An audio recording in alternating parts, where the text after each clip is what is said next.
shot. We back. We told y'all we told y'all was gonna be back. We told y'all. So we back. We made up our word. So another episode. We locked in here at the Winning Shot Podcast. We're back with you guys, Hundo, Collin, John. Today, on this part 2 episode, we'll be talking about the NBA and the WNBA and catch y'all up on the end of March Madness, man. So we told y'all we had to break it down. We would have been in the doggone 4 or 5 hour episode had we continued on the last one. So what we decided to do was come back and give y'all more talk tape. And I got a lot of things to say about these topics. So let's get straight into it. No more dilly, dally, or delay. Hundo, man, give me that first topic. Let's get straight to it.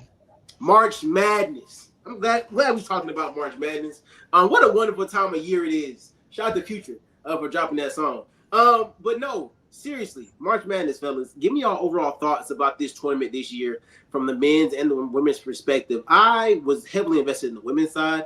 Men's side, I honestly have been following for the past probably 2-3 years. I watched it in the Elite 8 and from there, but I didn't catch nothing before that. So I know y'all definitely watch a lot more on both sides because y'all are big basketball guys on the men's side. So talk to me about how y'all felt about the overall men's and women's tournaments. Then we'll kind of get into some more deep talks with the March Madness. I was definitely a fan this year. Definitely wasn't a lot of upsets this season as it was like in previous seasons. I feel like the upsets look a little bit different now because I don't think it's necessarily going to be like a lot of Cinderella teams beating these top seeds. But I think in terms of these mid-major teams, like these lower level Division I teams and the P5 conferences, I could see upsetting teams.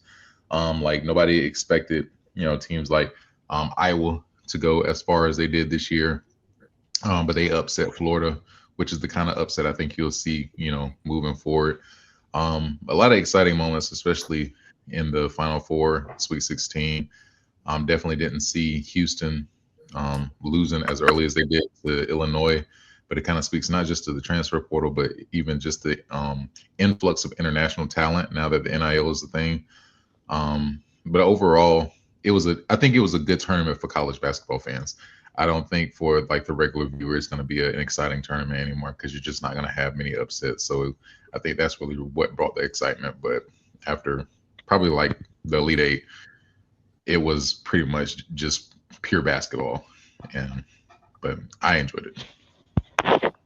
Yeah, you probably could say the same thing on the women's side too. I talk about it past few years. It's just like, especially on the women's side, like top heavy. And you saw it with the Final Four, like all the number 1 seeds on the women's side made it to the Final Four. So you're not really going to see too many upsets on the men's side. You did see a few upsets. You saw Texas go on a little run from the play-in to making it however far they made it. They won a few games. I didn't expect them to go on that little run that they did. Of course, I was looking for Duke to make a deep run, and they got knocked off. Heartbreaker, losing to Connecticut. And then, Connecticut goes on to go to the championship and fell short. But nonetheless, good basketball on both sides. Like Collin said, I wasn't expecting Houston to get knocked off by Illinois. I think I had Houston in our bracket challenge. I had Houston winning it all on the men's side. And then on the women's side, I think I had UConn, and they got knocked off by South Carolina. So yeah, got good overall good basketball though on both sides, man. And March is always fun, man. March is always definitely a good time. On the men's side, I actually had Duke winning, and so when I seen them lose in the fashion that they lost, I was heated. And I didn't get into it a little bit later on, so I ain't gonna say too much on it. But I was hot because. Honestly, I don't watch a lot of men's basketball, but I watching Duke this year because of the Boozer twins, and just have been kind of just following that story along. I've been following Chapel Hill as well because it was Caleb Wilson, kind of his name. I've been watching that because of him as well, and so yeah, I was really just intrigued to see like when the Caleb got hurt. I was like, well, Duke, put on for the Carolinas, and they pissed on their leg. But we'll get into it in a little while. And then on the women's side, bro, I had, of course, I looked at UConn, and I looked at Don Staley, and I was like, one of y'all got to get the job done. Neither one of them got the job done. So, I mean, we're going to get into it, though. We're going to get into it. So, my brackets, they did not win me any money this year. I think I actually did I win the bracket challenge in the women's side? I probably didn't because Don lost. Anyways, yeah, so that's March for you. I always say it's March. And, again, this year proved to me it's March. You just never know. So, here we are. So let's get into it. Let's start with the men's side, man. Because let's start with the men's side because we're gonna get the women some more shine this year. Let's start with the men's side. So I know that Collin's a big Chapel Hill fan. Hundo's a huge Duke fan. So from your perspectives, fellas, going into the tournament as fans of your respective teams, what was your attitude? What was your mindset, Collin? I know that you knew ahead of time that Caleb wasn't gonna be there. So you start with me first. I feel like yours would probably be a little bit less than what Hundo's expectations were. So tell me kind of what was your thought process going into the tournament this year? Hey, hold on before Collin goes. This man talking about some. It wasn't that many upsets. Let's talk about it. Go ahead. I'm gonna actually take both of your comments as disrespect, but mine was definitely disrespect. He said no ifs, ands, or buts. I think going into the Miami game, like I had high hopes, but afterwards, Caleb injured his hand again, and so I at least thought we could make it to the Sweet 16. Because even with Bassar, Dixon, I thought we had enough and Trimble, I thought we had enough to at least make a run. I didn't think we were gonna. I thought they set up poorly, with being on Houston's side because at that time Houston was just on a heater. I didn't think any team was gonna beat them until they got to the Final Four. We definitely disappointed. There's nothing else we can say. Like even the game that we played in the first round, we were up 20 points at halftime. Everybody was chilling. I was literally looking forward to the game later that night, which was Illinois, because I was like trying to scout and try to see how we could actually beat this team. But we wet the bed, Bram, and I think that was one of Hubert's problems. Like we either had slow starts or blown leads in his tenure as head coach, which was not the North Carolina way. I can't even say we ran out of gas because I think VCU just wanted it more. We were playing not to lose and they were playing to win. So that was definitely disappointing. And so then after they lost, I was worried about two things, my bracket, and I was worried about Duke losing. And both things, Michigan won, so I'm glad about that. But, what warmed my heart even more is seeing Duke lose in the way they did. So yeah. He said warm his heart. Nah, that was definitely disrespectful. Nah, facts. Yeah, man. Going off what Collin said, man, for me, I didn't expect Duke to win it all, just watching them throughout the season. I thought they relied heavily on Cam Boozer offensively, running a lot of plays through him, which is not necessarily bad, but like when you have other players surrounding him that can go get buckets, Isaiah Evans, Caden Boozer stepped up big when Caleb Foster went down. Even Dame Sarr was hitting big shots throughout the season. But we kept the ball in Cam Boozer's hands and told him to carry us, essentially. I didn't think that was necessarily a recipe to win a championship. So I think I had us losing in the Elite Eight or something like that, or Final Four maybe, in my bracket. But just going back to that Connecticut game, man, you have a double-digit lead. You gotta know how to close games out.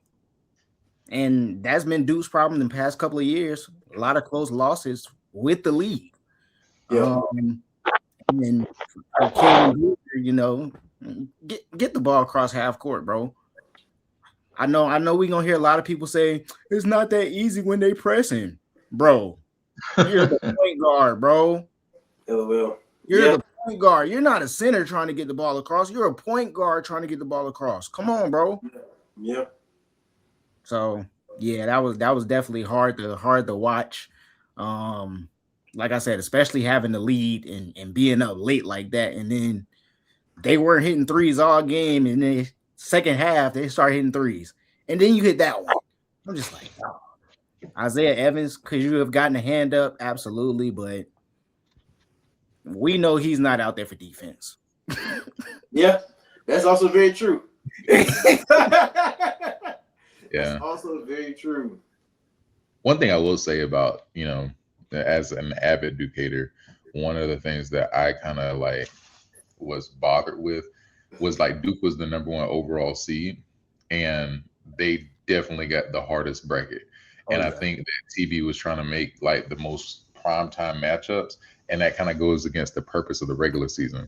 And that's just one of the things I'm having a trouble with NCAA. They're trying to make everything about entertainment when the regular season is losing less and less value, because Duke would have had to go through UConn, St. John's, trying to remember, Kansas potentially, and before they even get to the Final Four, which is like insane when you see Michigan and Arizona sides of the bracket, where it just seemed like they had a couple tough matchups, but it was pretty much cakewalks, if we're being honest. So that was the only thing I kind of was like, the NCAA got this wrong, because I could tell there was a lot of fatigue. By the time they got to UConn, it was just like, man, these guys are depleted. And especially as the number 1 overall seed. Like, yeah, they weren't the number 4 overall seed or the 4th number 1 seed. They were the number 1 seed, like the best team in the country, and you give them the hardest path. Like, dog, like, yeah, when they dropped those regions, I was like, dang, Duke didn't get a favorable draw. But it is what it is. Can't really do nothing about it at this point. You got to play the cards that you dealt. They tried and fell short. So yeah, come back next year. That's a fact. Man, I think when I was looking at it, bro, and like I said, I didn't watch really to the Elite Eight for real. Well, when did Duke lose? Where was it? This P16? Nah, Elite Eight. Okay. Yeah, so yeah, I was watching that game and I was like, at one point I really turned the game off because they were beating UConn so bad. They was up like what 15, 20 points. And I was like, oh yeah, this is wraps. And I checked my notification and said, oh, they get close game as the end of the game. I said, close? What happened? So the Washington boys fold in real time was actually kind of crazy for my bracket. I was like, what? Like I was really just perplexed. But it showed you the kind of team that UConn had. Them boys had a kind of never give up attitude. And the head coach kind of embodies that. The attitude that they kind of push throughout the tournament kind of embody that as well. I mean, it took them all the way to the championship game. I mean, them boys kind of just kept fighting and it didn't really give up throughout the whole kind of tournament, which, I mean, obviously you don't want to do anyway. But still, the fact that, you were down 20 and, you come back and fight back and, on the last play, you still playing crazy defense and not forgetting about overtime. Let's try to win in regulation because it's March. That played a huge part. And then I'm watching, I watched someone, like I said, I watched the North Carolina team earlier in the tournament. I was just like, obviously Caleb being down hurt them a lot, tremendously. And so I was like, unfortunately, I knew that they weren't going to be able to go far without him. But I want to see what else you got, because sometimes when you lose one player, somebody else try to step up. But I think it also comes back to the recruiting and stuff like that as well. And Collin can speak more to that than me. But it led to the firing of Hubert Davis. So before we touch on the women's side, Collin, talk to me about the firing, or we're not going to say firing because the black people always get fired. The parting of ways of Hubert Davis and UNC, and then talk about the transition down to your new hiring of Mike Malone, and what that means for the UNC Chapel Hill Tar Heels, brother. That NPS was crazy right there, John. What you mean? It was truth. Black people always get fired in the doggone media. Hey. Anybody else, we parted ways with such and such. NPS. He got fired. No part of the way. He tried to put that in a good light. Fired. Pink slip. But it was time, man. As a North Carolina fan, like I've been through some tough times with Roy Williams, but I always respected even our losses because there was a certain level of fight. There was, just even roster construction. There were certain guys that believed in the North Carolina way. And like, I think Hubert got the job in a very interesting time in college basketball, and he was trying to keep that Carolina way while still trying to honor the transfer portal and NIL, and the game really was passing him by.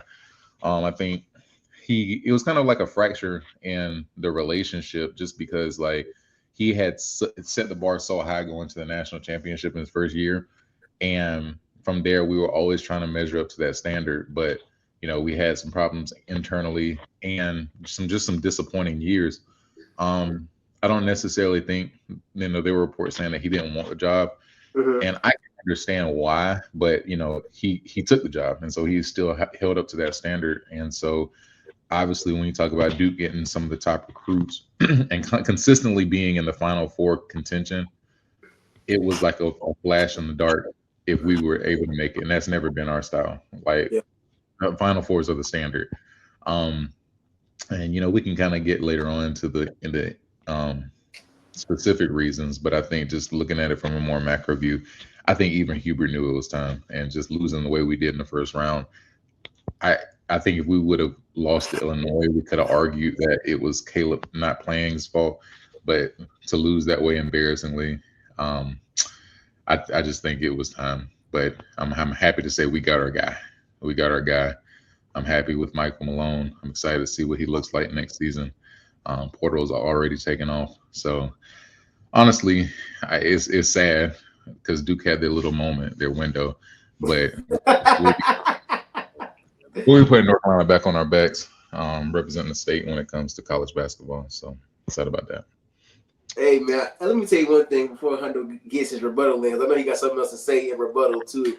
Man, I personally, like I said, I love basketball is a great sport, but I've never been I've honestly never chosen like an actual side between Duke and Chapel Hill, because I just love the rivalry on both sides. Like, I love seeing the hate from both sides. It's so funny to me. Now, when it comes to football, Clemson and South Carolina hate them. Can't stand South Carolina outside of women's college basketball. So I definitely understand rivalries and the hate and stuff that builds up. As a Ravens fan, I hate the Steelers. You know what I'm saying? Crazy. And now that Mike T's gone, they get no respect from me. They only have respect because Mike T was there. So once again, I understand, the hate and the fire that comes out of your belly whenever you think about your op, for real, like winning.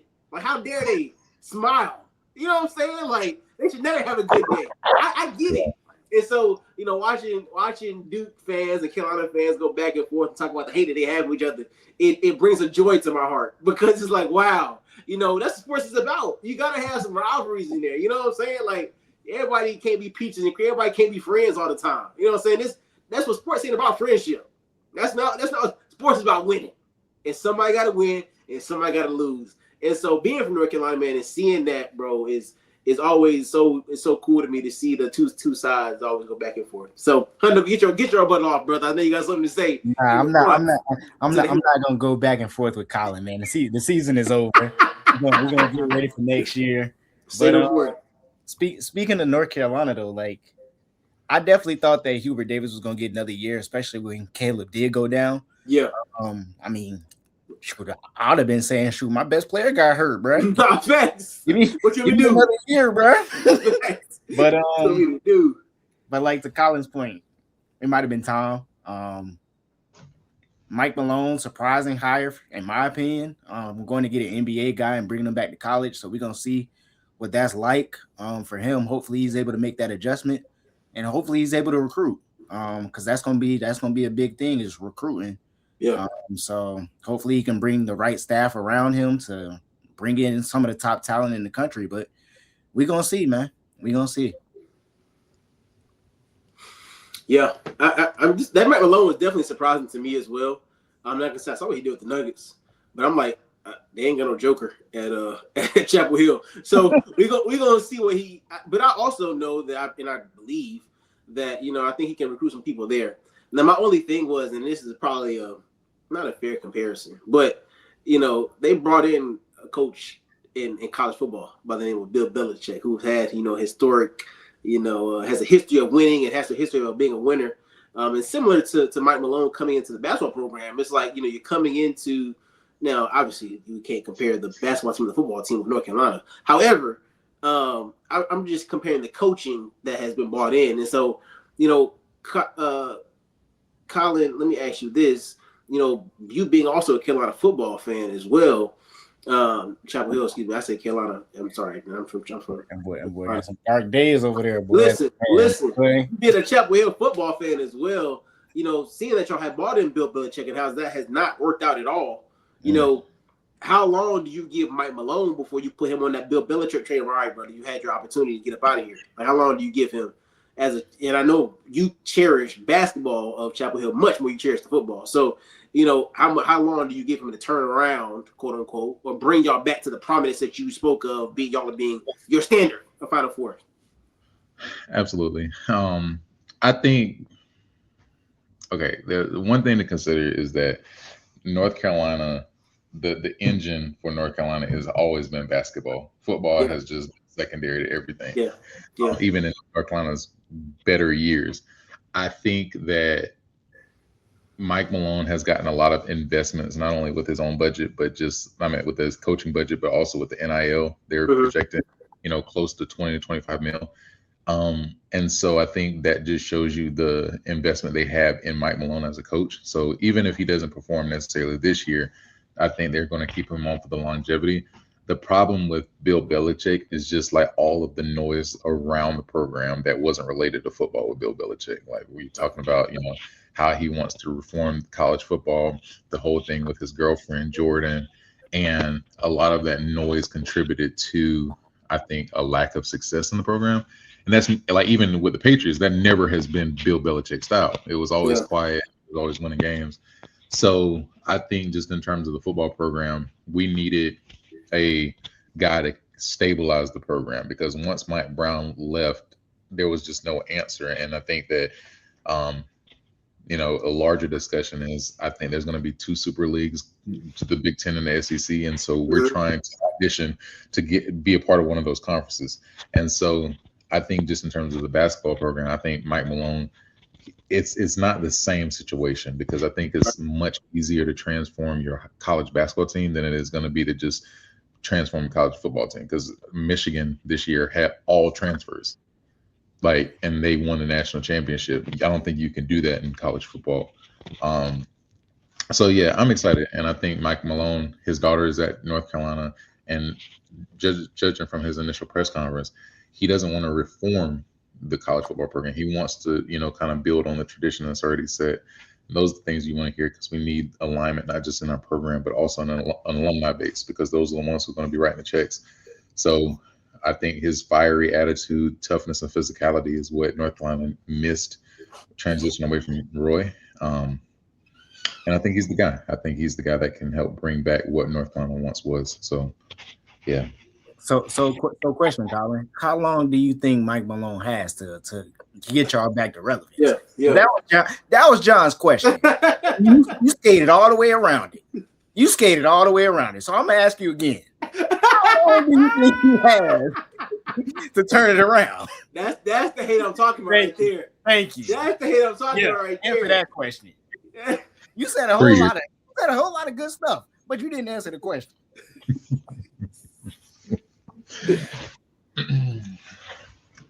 My initial thought was 3 years. I believe that it's all going to come down to being competitive. The problem with Hubert was we beat Duke a couple of times in his tenure, but you could tell it was just 2 different types of programs. We couldn't compete with the top recruits. We couldn't compete when it came time for the tournament. And that's what got him out the door. If we stay competitive and, if we split with y'all and go far in the tournament, I think he'll have, a 4 to 5 year runway. But I think in terms of getting back to elite status, he has 3 years to do it. We're expecting next year we're having Maximo and Dillon come in.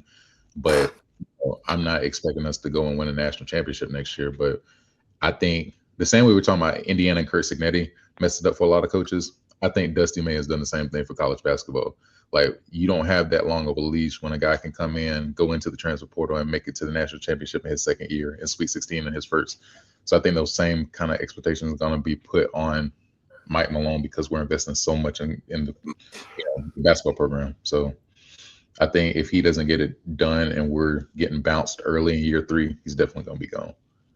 the other problem too is we got to figure out, is he really invested in us? Because every NBA team was coming after him.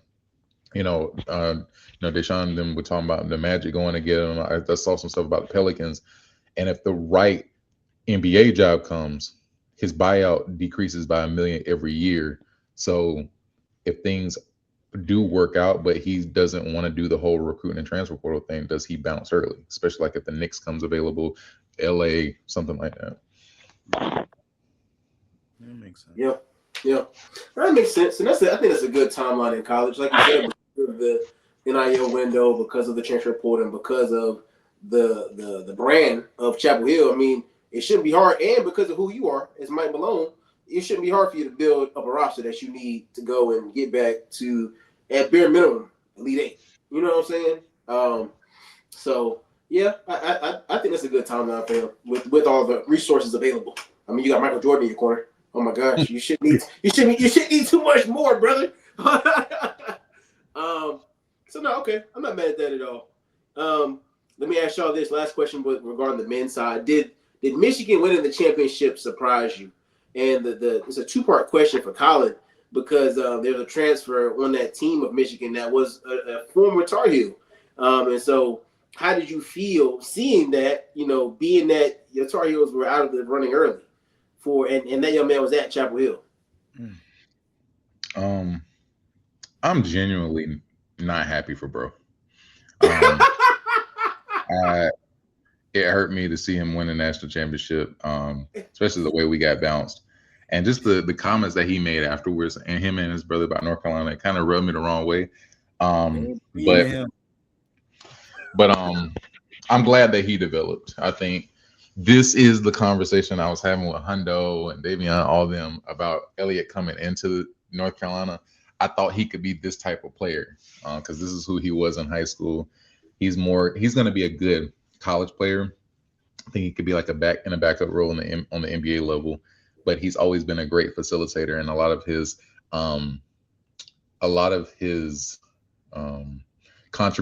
contributions might not be seen on the stat sheet, but he definitely can set players up to score, facilitate offense, and I think that's one of his strong suits, which is why I loved him at North Carolina. Now he's added on a 3-point shot, so I'm excited to see where his career goes. But it definitely hurt. It hurt seeing him win. But I think to answer your other question, there was no shock going in. Like, I got to watch Michigan live, and they were genuinely one of the best teams I've ever seen play together. And the way that they were able to blow out Gonzaga early in the season, and they swept through the Big Ten, I think that the way Dusty May has built his roster, it is almost impenetrable when it comes to college basketball, because they can play physical, they can play fast, and they were, even with Elliott, able to shoot the ball, so they could win in numerous different ways. So it's scary, because I think Dusty has built a well-oiled machine, because like I was telling Hundo off the air, they got the number 1 recruit in the transfer portal this season from Tennessee. They got the number 1 recruit, shooting guard, the 5-star coming in, and a lot of their transfers committed to recommitted to playing at Michigan again. So I don't doubt that they won't make a deep run or go back to back next year. So yeah. I think to answer your first question, if it was a surprise, John, Yeah, I'm kind of in the middle, because, like, yes, to Colin's point, they were dominant throughout the season, but like, I also saw them lose to Duke. So like, I wasn't necessarily surprised, but I mean, they got the job done. Yeah. They had, like Collin said, a well put together team from the transfer portal. A lot of size. Elliott was shooting the ball well throughout the season. Veteran guards. Both of their guards were veterans. Nehemiah Burnett and Elliott, both veterans. So they got it done. And like Collin said, they got a shot again next year. If he can hit in the portal, if Dusty May can hit in the portal again, they're gonna be right there in the mix. Yeah. Like we saw on both sides, like the top teams were making deep runs. No, facts.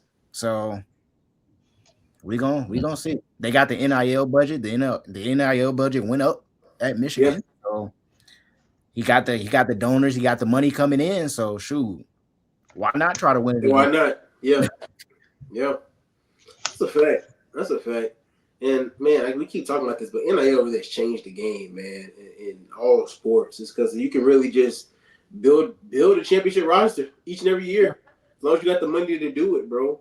We're gonna go ahead. Going off of that though, like looking at the women's side too, like UCLA, all of everybody who scored for them in that championship game, seniors. Yep. And like 2 or 3 of them had transferred. Betts, transferred. Ledrick Walker transferred. Yep. So you get the right pieces. You can build a championship squad with the right investment, with the money, and with the right coach, of course. That's facts. That's a fact. It's a good transition over to the women's side, Hunter, because as you mentioned, the UCLA Bruins women's team did win the championship this year. And honestly, I mean, they were one of the top 4 teams coming into the tournament, and so I think they were, what's the word I want to use? They were supposed to make a deep run. How about that? I'll just say they're supposed to make a deep run, especially on the women's side, where we've talked about before. There's a big disparity between even the top 10 teams in the country from 10 to 1, right? And so I think that kind of played large and played true in this tournament because we're able to see early on that, the dominant teams are going to continue to be dominant. You know what I'm saying? You have those. There's really no Cinderella run teams on the women's side. I mean, you either a dog or you not. Your best players got to hoop, and they got to do that consistently, right? And I think we saw throughout this tournament that that also held true. I think probably the deepest team that was the lowest ranked seed was Virginia. I think they kept pushing on game after game, and they had a couple pieces, but some of the girls out there in transfer hit the portal. You know what I'm saying? Right after that loss, and we'll get into that here soon. We'll talk about the transfer portal, but let's go back to the tournament piece overall. As we made our brackets, and we most of us had the top 4 teams being the Final Four, and it wound up being true. But let's give some love to some other teams who kind of made it farther than we expected them to. I'll let y'all start it off, and we can kind of go from there, and we can kind of get into those Final Four matchups. On the women's side. Let me look back at the bracket. Yeah. Oh, no, Notre Dame for sure. That's the first one I was going to talk about. Yeah. Shout out Hannah Hidalgo, man. She's a dog. A dog. On both sides of the floor. Yeah. Only like 5'6" too, so she's not the biggest. Mm-hmm. But shout out to them, man. They made it to the Elite 8. I definitely didn't have them get to the Elite 8. I'm not gonna lie to you. Yeah. I had them losing to Vanderbilt. I thought Michaela Blake's was surrounded by better talent than Hannah Hidalgo. Yeah. And I thought that they were going to be able to get that job done against Notre Dame, but Hannah Hidalgo came out in that game, and I think she had like 7 steals in the first quarter. Bro, she was cooking. She was getting after. So it's her ability to take over a game on both sides of the floor. Mm-hmm. Be interesting to see what they can do in the portal this year because they lost a lot last year. You lose Olivia Miles, you lose Science Citron, you lose West Bell. They lost a lot last year. They only brought back Hidalgo, Cass Prosper, and one other player. I'm blanking on her name right now. But she was coming off an injury. So hopefully Coach Ivy is able to put together a more deeper team. Yeah. Because she's only been playing 7 the past 2 years. Yeah. So her rotation hasn't been necessarily a big one. Yeah. So if she's able to hit in the portal this year, going into next year for Hidalgo's senior season, watch out for Notre Dame. But shout out to them for sure. Definitely shout out to Notre Dame. I want to shout out to Virginia. Man, like I said, those girls, they definitely had a lot of heart, and they knocked off some teams. I was like, oh, they surprised me a little bit. Miss Johnson, Kamora Johnson, she was hooping. She did her thing, and I'm intrigued to see where she goes in this portal because she's going to change somebody's team. And I think she's going to go to a top team as well to kind of contend, kind of similar to what Miss Latson did leaving Florida State and coming down to South Carolina. And there's been rumblings that Miss Johnson may be doing the same. So it's going to be very intriguing, like you said, with that portal kind of opens up and see what it's already open to see what these ladies choose to hoop at. Another team that surprised me, not necessarily in a good way, was Iowa State. I was expecting some more things from Artie Crooks, and after the season that she had, cooking. She was cooking to start the season. She had what, like 10, 15, 20 double doubles in a row or something crazy. She was getting after it, and so to kind of see them not necessarily go as far as I thought they were going to go in the tournament was like, oh, okay. And as we all have seen now, that Miss Crooks is in the transfer portal, trying to see where she ends up. We're seeing where could she be an asset at going into her last year. Hey, they whole team in the portal, bro. Nah, that's facts. Look, they whole team in the portal, bro. And that's not the only team. Everybody. That's not the only team in the portal either. God, because Tennessee can also attest to losing everybody in the portal. Yeah. So. Indeed. I think so. So yeah, I mean, I think we saw early on that this tournament was not going to be, it wasn't going to be for the faint of heart. I mean, the dogs were going to be dogs, and they were. Like I said, they were. I think South Carolina, for me, coming into the tournament, I was like, I trust Don, but South Carolina's season for me was kind of like, all right, up and down, right. I wasn't necessarily the most thrilled about this team, but they put the cape on when the tournament came, and then them girls started hooping together.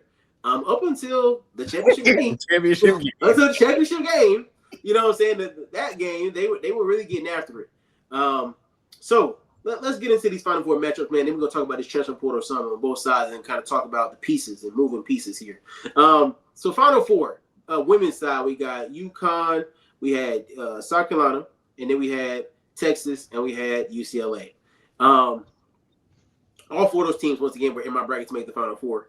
I personally had Texas go to the championship to play South Carolina and won. And then in another bracket, I had UConn going to the championship to play UCLA. And so it was crazy that I guess both of them kind of worked out to be wrong, technically. So I didn't really choose the right team to advance the championship, the right two teams, and neither one.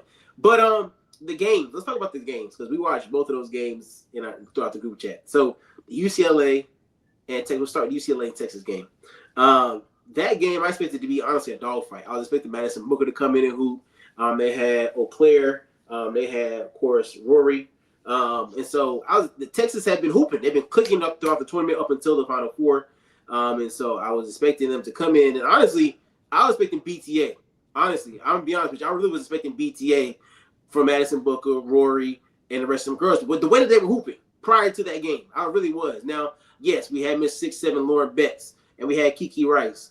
But honestly, I didn't expect the rest of that team to be able to keep up with the scoring of Texas. Boy, was I wrong. Oh, my goodness. I mean, they couldn't buy a bucket down in Texas. Neither team could buy a bucket. That's true. But it got real bad for Texas. Like, and we'll get into this in a second, but Miss Booker. She was like 3 for 20 something. 3 for 23. And her teammates, of course, stood behind her, stood beside her. As they should. But then they went and got a transfer report right after that. So, I mean, I think that really showed me all I needed to know about how they really felt.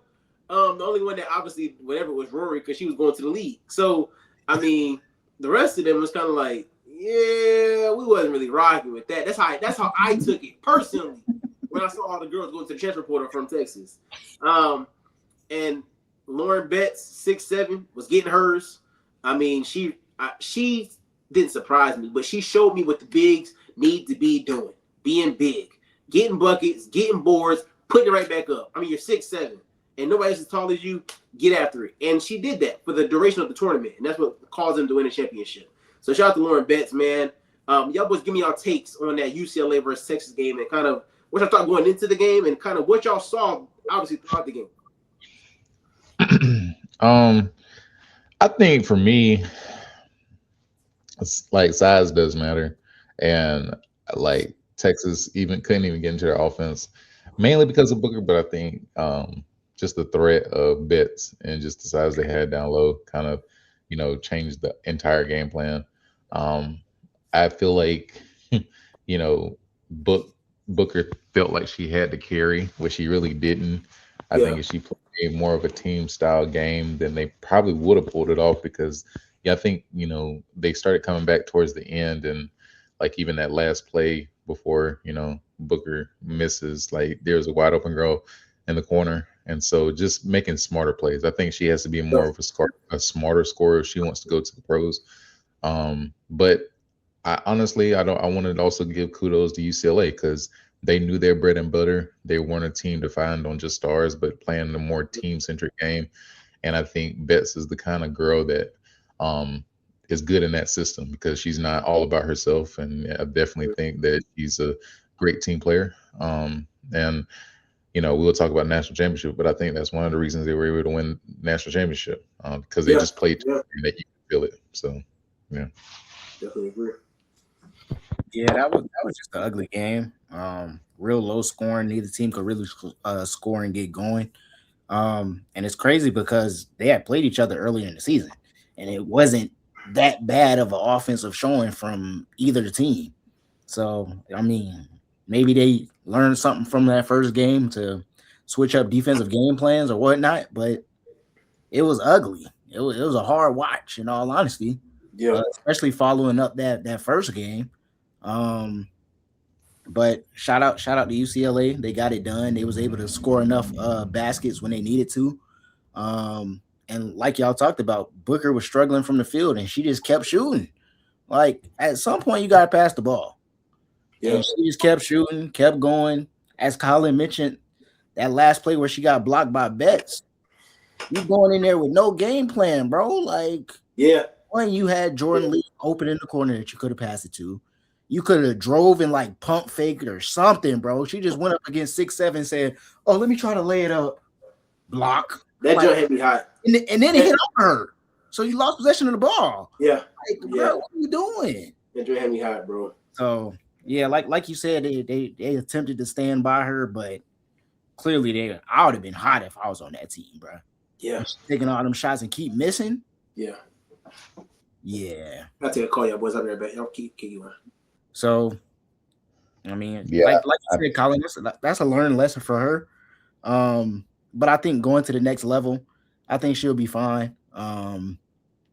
And she definitely gonna learn from that because she a bucket getter, bro. She been eating all season, so hopefully she learn from that and get better. They got some good recruits coming in, a few 5-stars coming in. So yeah. So back to that game, like your point. Do you put any do you criticize Vince Schaefer any?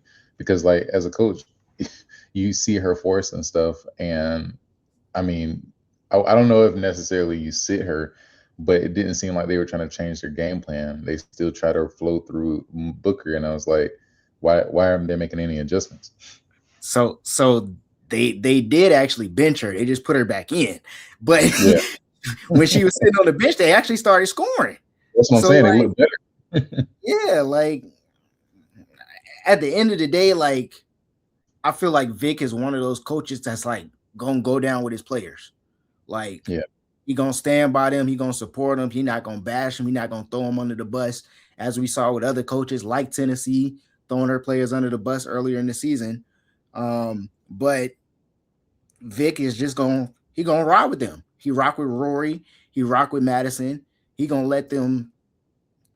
They got them there, so why not go down shooting, go down swinging with your best players trying to shoot? Now, yes, 3 for 23 is terrible. She should have definitely been passing the ball, but it is what it is, bro. She's our best scorer. Hopefully, if she hits 2 shots, that changed the game. Yeah, literally. She hit 2 of them shots, that changed the game. So yeah, it is what it is. I think even in that last play that I was referring to, if she would have taken a smarter shot, then I think like it would have completely changed the game. Like even if you were going to the rim, dribble it back out, generate your offense, and then get more. Because in my mind, what I think she was trying to do is while they were on their heels, UCLA was on their heels, she was going to try and get a quick bucket. But I think a lot of what I saw from her, it seemed like she was trying to make tough shots and trying to force it more than making smart shots and getting in her zones. But one thing that I will say, like, yes, those are tough shots, but she can definitely hit a lot of them shots that she was taking. Like those are Yeah, makeable shots for her. Like her favorite player is KD. Those are KD-esque shots, and she can hit them. Her mid-range she the best mid-range shooter in women's college basketball. So I mean, some of those tough shots, they just weren't dropping. They just weren't dropping. correct. But your favorite player can be KD, but you're also not KD because KD is also 6'10", and so a lot of the shots that he wants, he can't get just because of his length. So She was I getting get them. what you're saying. Outside of that last shot where she got blocked, like she was just missing. Yeah, She was just missing. Like those, a lot of those shots that those 23 shots, 20 of them were good shots for her. For her, anybody yeah, else, questionable. Pass the ball, but for her, 20 of those 23, 19 of those 23 shots, pretty good shots. They yeah. just weren't dropping. That's fair. And she made the first points of the game, so I imagine she was trying to get back to that point. So yeah, it's tough. I guess going back to the USC UConn game, like what were your takeaways as soon as you heard the buzzer? We'll get into the Geno stuff earlier, but I just want to focus on the game right now. Yeah, so coming into that game, like I said, like I had UConn winning it all. Like I think their defensive pressure throughout the season, and like we talked about with South Carolina, like they were up and down all season. Like, yes, we can say we trust Don, but like what I see on the court, I don't know what I'm getting from them on a night-to-night basis, right? So coming into that game, I thought that UConn was going to be able to force turnovers, get out in transition and run. I didn't think that South Carolina really had an answer for Sarah Strong and AZ Fudd, and boy, did they, because they made them look regular. AZ Fudd was struggling from the field. Sarah Strong really didn't get in the rhythm, especially in the second half. Defensively, that was one of the better performances, one of the best performances that we saw from South Carolina all season. So shout out to South Carolina defensively. They made it tough for UConn, got physical, and were able to get the win. Yeah, yeah. I think it was definitely a defensive masterclass. Because like you said, it seemed like they constantly made UConn uncomfortable. I think Ozzie Flood, that was a disappointing game, especially to end her career like that.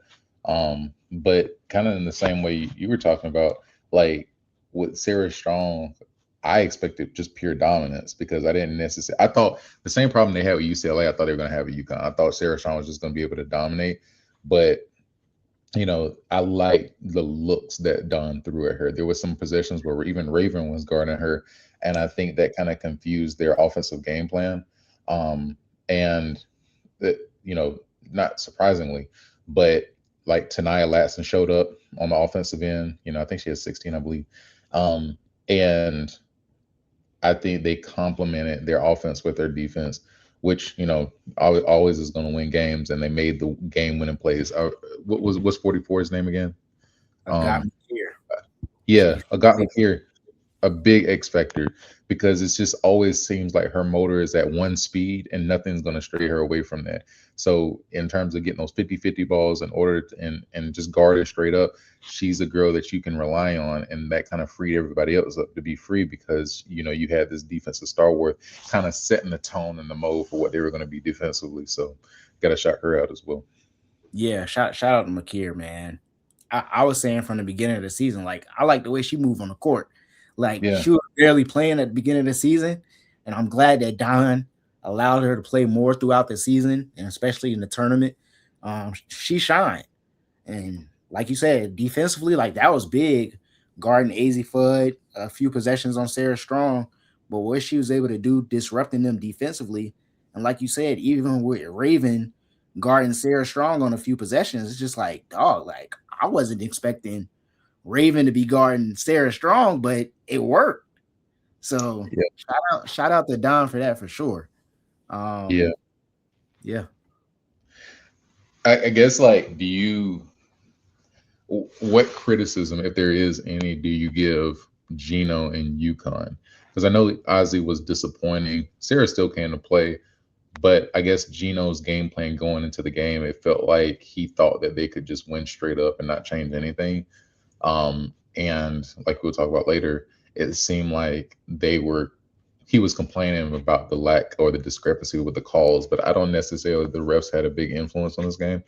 But it just felt like Gino thought he was the better team and didn't have to make any adjustments. That was my initial criticism. Yeah, like I said, coming into the game, like I think that my big thing to watch was UConn's defense. And like when you look at it, like they didn't really pressure the ball like that full court like they usually do. So like I think from that standpoint, I don't know if they were afraid or what, but like they just weren't pressuring the ball how they usually do. So I think that kind of threw it off a little bit, making it more of a half court game versus them forcing turnovers and getting out and run. And it happened a couple of times, but I think that with Fudge struggling, that kind of changed the game as well. Because I've been saying it all season. I think she's a great shooter. But like other than that, she's not really doing much, in my opinion. And South Carolina players said it in the post-game conference. They said, we're going to run Fudd off the line and we're going to make it tough. That's what they did. They ran her off the line, forced her to dribble the ball, make tough shots. She was missing. Sarah Strong started off good. I honestly thought that they would use Sarah Strong more like on the perimeter, and get the bigs out of the paint. But yeah, they started off. She hit a 3 early. But other than that, I don't think they utilized her to the best of their ability. She still had 12, but I feel like she could add like 20. Yeah, I get what you're saying. I think I don't know how, but I think in the same way that like Shire late in those Duke possessions, especially like I remember one game with Virginia Tech, like he just said, we're just gonna go to Cam Boozer. Like everybody get out the way, and they were really running Cam Boozer as a point. And the point was to, create those mismatches, right? You would either go big to small, or he would just take the big off the dribble and get the big in foul trouble. And I thought Gino was going to do a little bit more of that with Sarah Strong. And like my question is just like, I got to go back and watch the highlights, but you get Raven on you, clear everything out. Like let's clear it out, take the 5 and move her up to the free throw line. So it's this high-low action. I'm getting me and Raven down low, and I'm scoring every time.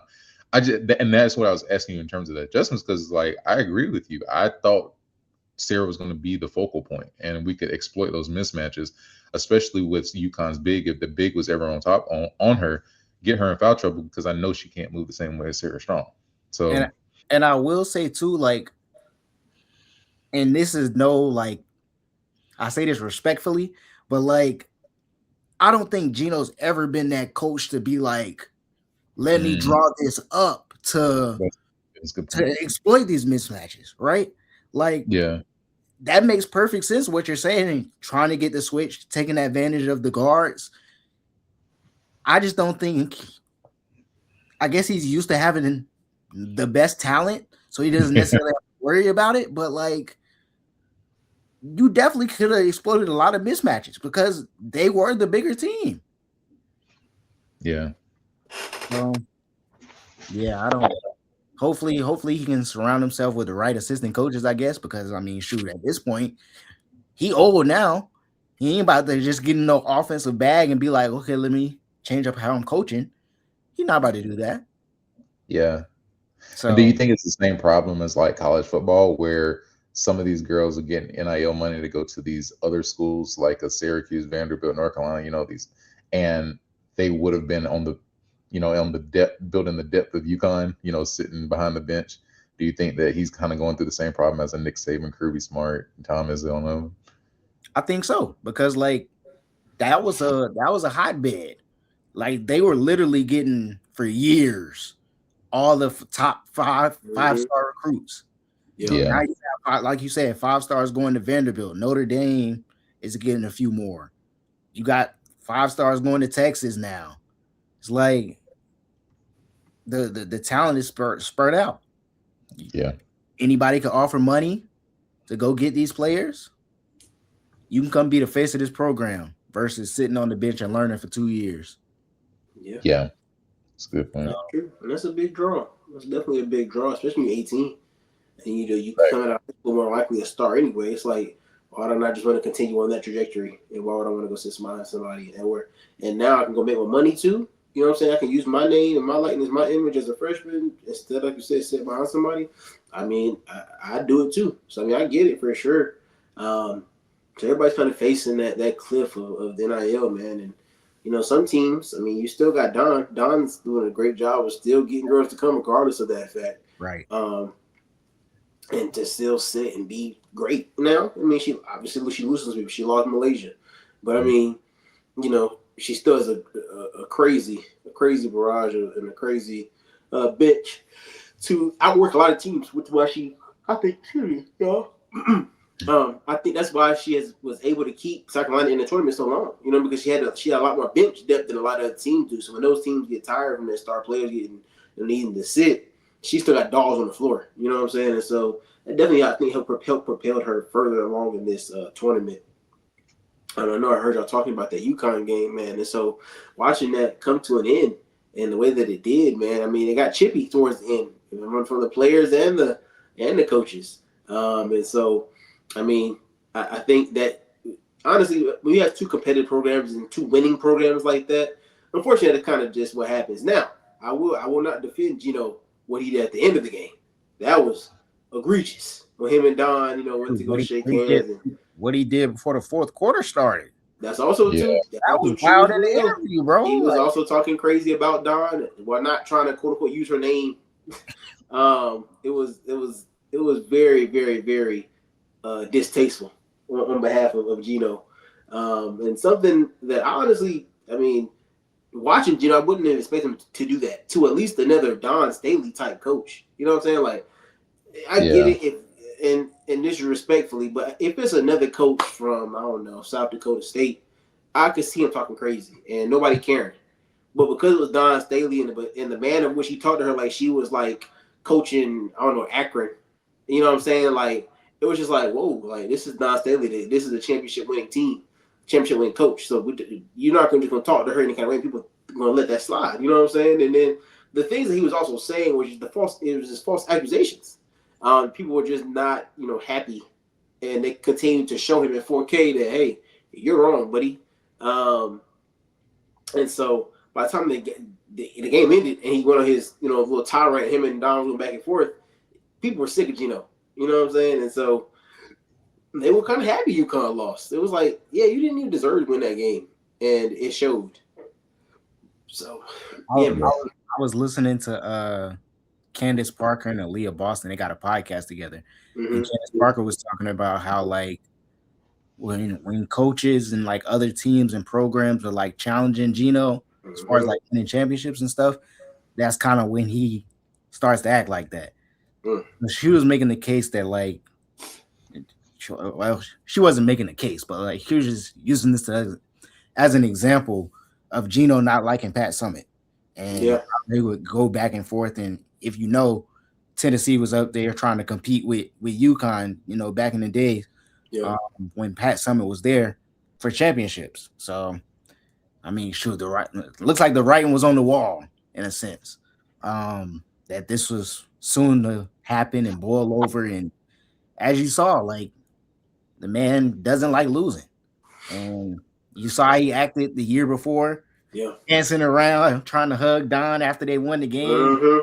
Lose, and you act like a little kid. So you can't do that, man. You got to be able to take your wins, take your losses on the chin, man, and keep it pushing, man. So hopefully he learned from it, man. He would think somebody that old wouldn't have to learn from it. Not for real. But it is what it is. They got to the bottom of it. He issued a formal apology twice. The first one was bogus, but he issued an apology, and hopefully they can move past it. Yeah. I think like this conversation, man, it's layered. because I think in terms of his behavior as a white man, especially in a sport, the women's game, like that's not the look that you want to have because it's very patronizing, very condescending, Mm-hmm. and I think, like you said, Hundo, like G- Gino passed. Well, I thought it was gonna be a natural pass the baton to Don because she carried the game even more than he did at that time. Like, granted, he's won a lot of championships, but I thought that was just gonna be a natural legacy changer. And as he started losing more, his character was revealed more, where he didn't want to pass the baton. He still wanted to be considered a legend, and I think he believed that a Pat Summitt and a Don Staley were putting chinks in his armor to where he couldn't be, amongst the elite, which I think he still is. But I guess my issue is that you have to be a leader on and off the court. And it's not even just for you, it's for the players behind you that you're leading, because you're leading girls to become women Mm-hmm. in their respective professions. And those girls had to dap everybody up as the game alone because the coach walked off, right? Nah, And facts. that's not the example that you want to set, because everything that you said, the reason why you blew up, those were personal concerns. You said that she didn't come and shake your hand, and like, it's not about you as a coach, right? You're called to lead the organization of school. And I just didn't think the display of character was good. I agree with you with the apology. It bothered me a lot that he wasn't able to say Don's name at first, because Mm-hmm. that's what seemed condescending. But I think Don handled it well. I guess the bigger problem that I had was just like, I don't necessarily think it was Don's fault, but just the way the media covered it, it seemed like that was overshadowing the national championship game. And Yeah, it was nah, a facts. leading into that. We weren't even talking about USC versus UCLA. We were talking about Gino versus Don. And when it Mm-hmm. became, then it kind of overshadowed the beauty of the national championship. So that was my only problem. But obviously, it was something that was dramatic. So, the media wanted to cover it. But I think just in terms of the game, the more they covered it, the less we actually cared about the national championship. Yeah.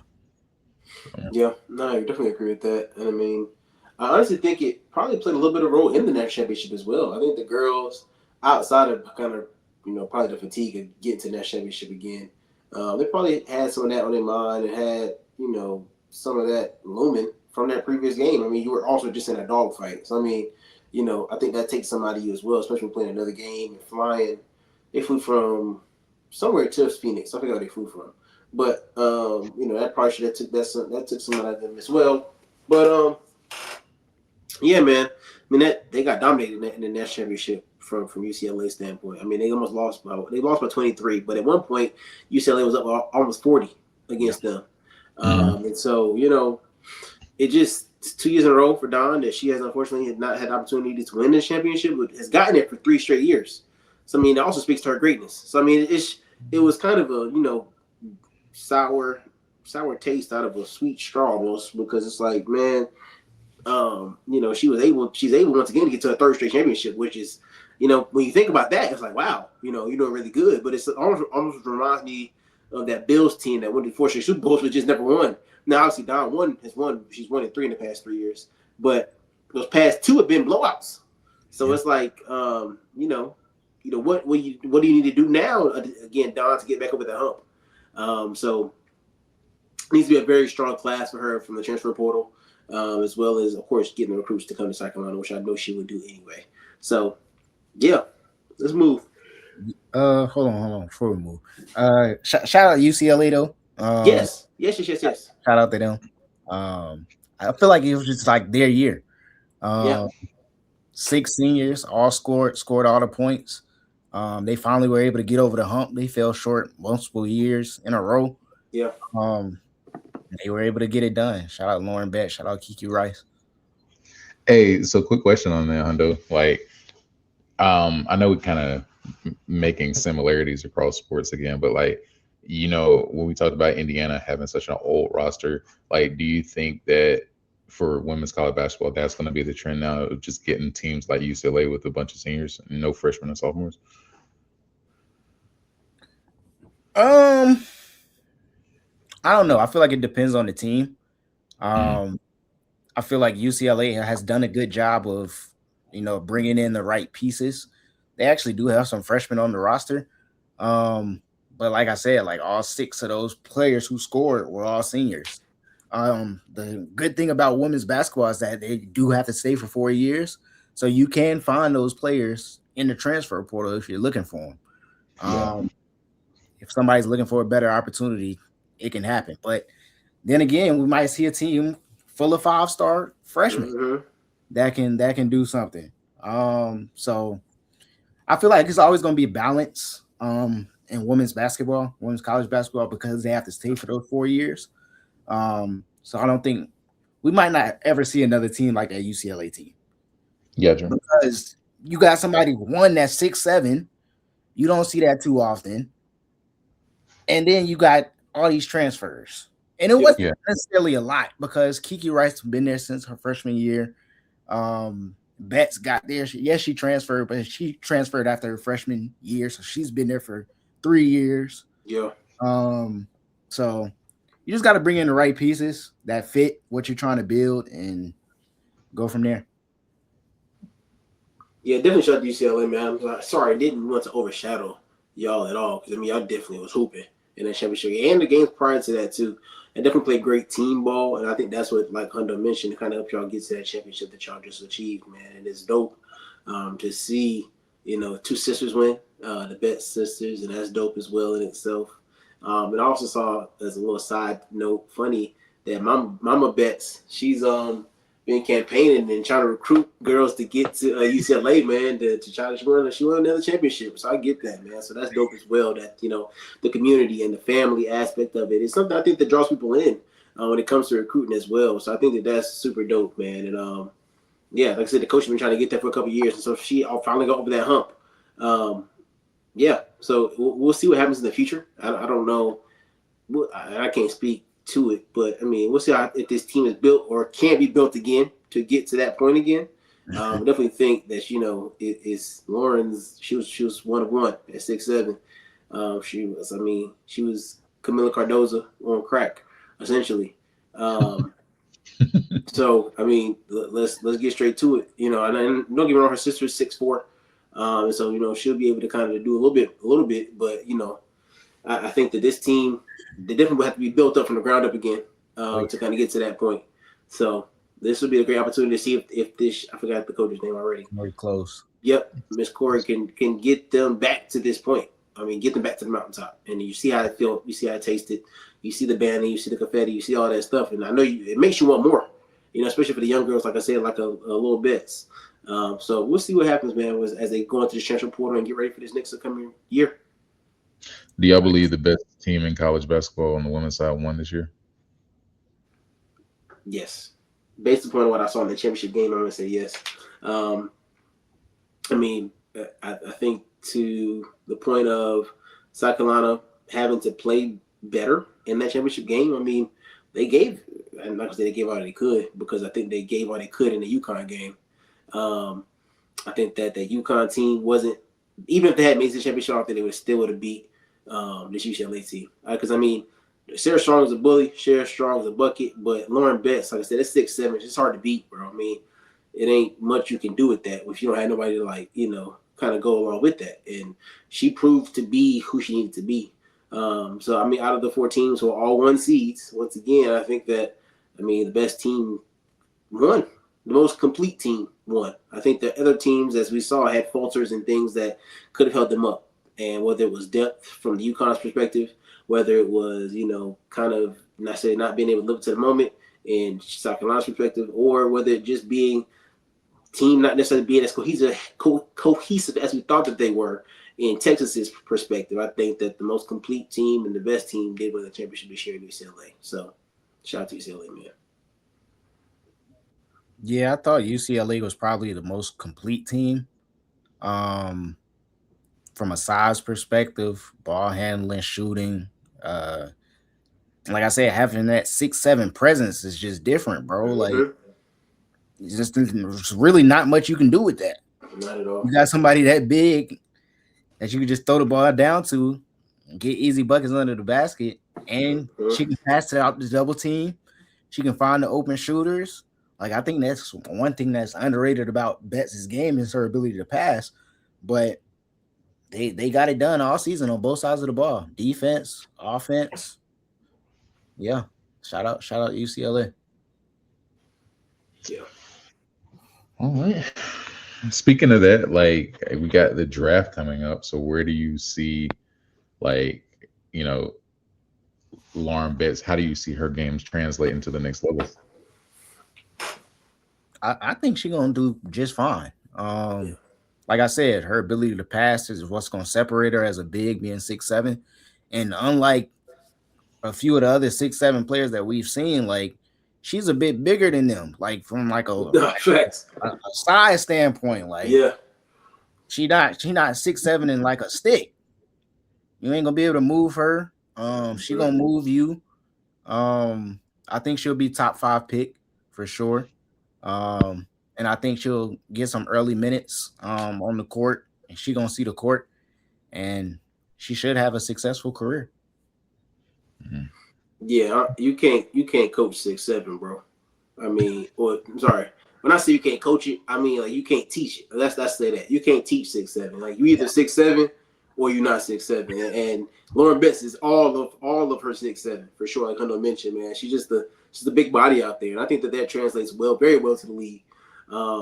Whoever gets her is going to be, very, very happy with the skill set that she brings to their team. And so, I mean, I've been looking at a lot of mocks. She could go to 1 and go to Dallas, and I think that her and Paige could be a crazy duo together early on. And I seen her going to the Mystics. I think her and Kiki down there would be a crazy twin tower little duo out there. At 6'3" and 6'7". I mean, that's tough. Plus, they just need a couple shooters, and they got something out there in Washington. You know what I'm saying? And so, wherever she goes, I think she's gonna make an immediate impact. She's one of those girls. We see a lot of these young ladies in the first round, unfortunately, get cut, but she will come in and make an immediate impact whether she goes 1 or whether she goes 5. I think it'd be better if she goes 1. I mean, Fam could go 1, but we'll see. I've seen Lauren hoop, and I haven't been paying attention to Fam. So I'm taking, if I'm somebody, a GM in Dallas, I'm taking Lauren at 1. But that's just me personally, because they definitely need a big. But I think there's a lot of teams that benefit from having another big. I mean, having another big on the floor, even having a big come into the floor of Lauren's skill set. And let's just say for kicks and giggles, my goodness, imagine she goes to doggone to the Aces. Like, you know what I'm saying? Like, Asia can take a break and Lauren can come on the floor and still get buckets. Now, is she Asia? Of course not. However, to know you have somebody 6'7" that's on the doggone floor, you know, you have to worry about, giving up size because Asia's taking a break is lovely to think about from any coach's perspective. Now, still, if you come in and allow her just to come in and hoop from the starting lineup, I think that I'm a big advocate of Lauren Betts. I mean, she showed me in this tournament that she can hoop. You know what I'm saying? I was kind of worried about that, where she just kind of, I've talked about this comment before. Some people just big for no reason. She doesn't fit that mold. She definitely uses her height and uses it well, and she knows her skill set and stays in that lane of what she needs to do. So I'm excited for her to continue on and see where she gets drafted at, man. Yeah. Hey, if she mess around and go to Minnesota too at 2, that's tough as well. Next to Fee, mm-hmm. That would be crazy. I don't think they'll do it, but if they did, that would be crazy. Yeah, that would be crazy.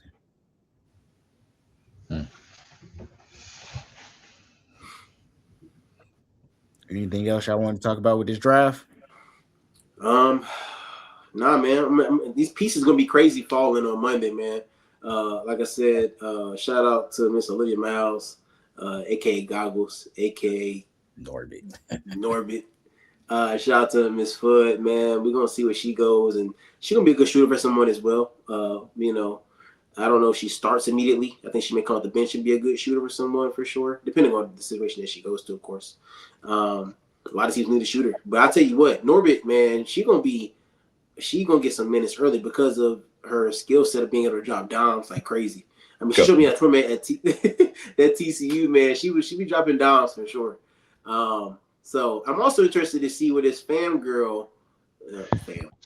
Fam. I'm sorry, I want to disrespect you respectfully, Miss Fam. I want to see how you come in and hoop. I mean, there's been a lot of buzz about you coming over here from Europe. So that Euro ball, we're gonna see how it shifts over to the W. And is it real? You know what I'm saying? That's the real question. So they got you talking like you like a Wemby prospect and for the W. So I need to see it for myself, me personally. So that's gonna be another domino. I'm like, is she gonna stay in Europe for a year, or is she really gonna come over here ready to hoop? You know what I'm saying? Immediately for whatever team that drafts her. So and then of course, like you said, you got Miss Ladson, you got Raven Johnson, you got Kiki Rice, and you got a plethora of young women that are gonna get drafted. Oh, Flage. Big Four. That's what I'm saying. You got a plethora of women that are going to get drafted on Monday that, should they find the right fit for them, they can, start their WNBA careers off very well. So, you could come. Well, I didn't even know what he yelled just now. Nah. Hey, you got to watch him, though, because sometimes he presents some wild stuff. You got to watch him. Hey, get that up, brother. Yeah. What are you talking about? Hey, I done been streaming some games and Hunter just be saying some wild stuff. I'm like, whoa, brother. Relax. Oh, not the Rico. I know you're gonna clear your name. Brother, what are you talking about? Yeah, okay. I'm gonna leave you alone, but I ain't even gonna mess with you. Please do. I don't know what you're talking about. That's okay. We'll wait till you got the chat today, brother. Don't even trip. All righty. Hey, I need a rant right here. Moving on to free agency. Yeah. Goodness. Hey, we got new CBA, new money. Right. We got millionaires in the W. Yeah.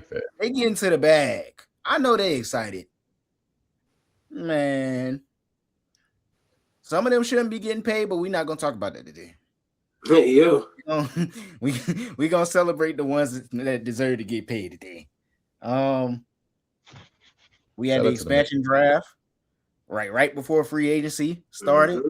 We got 2 new teams coming to the league, Portland Fire, Toronto Temple, building out their rosters. We had Angel Reese get traded to Atlanta. What y'all think about that trade? Boy, that trade was honestly, it shit shockwaves through the W because I was saying for a minute Angel needed to get up out of Chicago for her. I thought she was not the city of Chicago is pretty big, but I think that her going to Atlanta, man, I mean, her in Atlanta just kind of fit, right? She had made Chicago home, and I think Chicago had done a good job of allowing it to be home for her, but she just wasn't going to win in Chicago. So I think her going to Atlanta, man, allows her. Oh Lord, what you talking about? Her going to Atlanta, man. Hey, brother, I'm sorry. It's been a long day. It's been a long day, brother. My bad.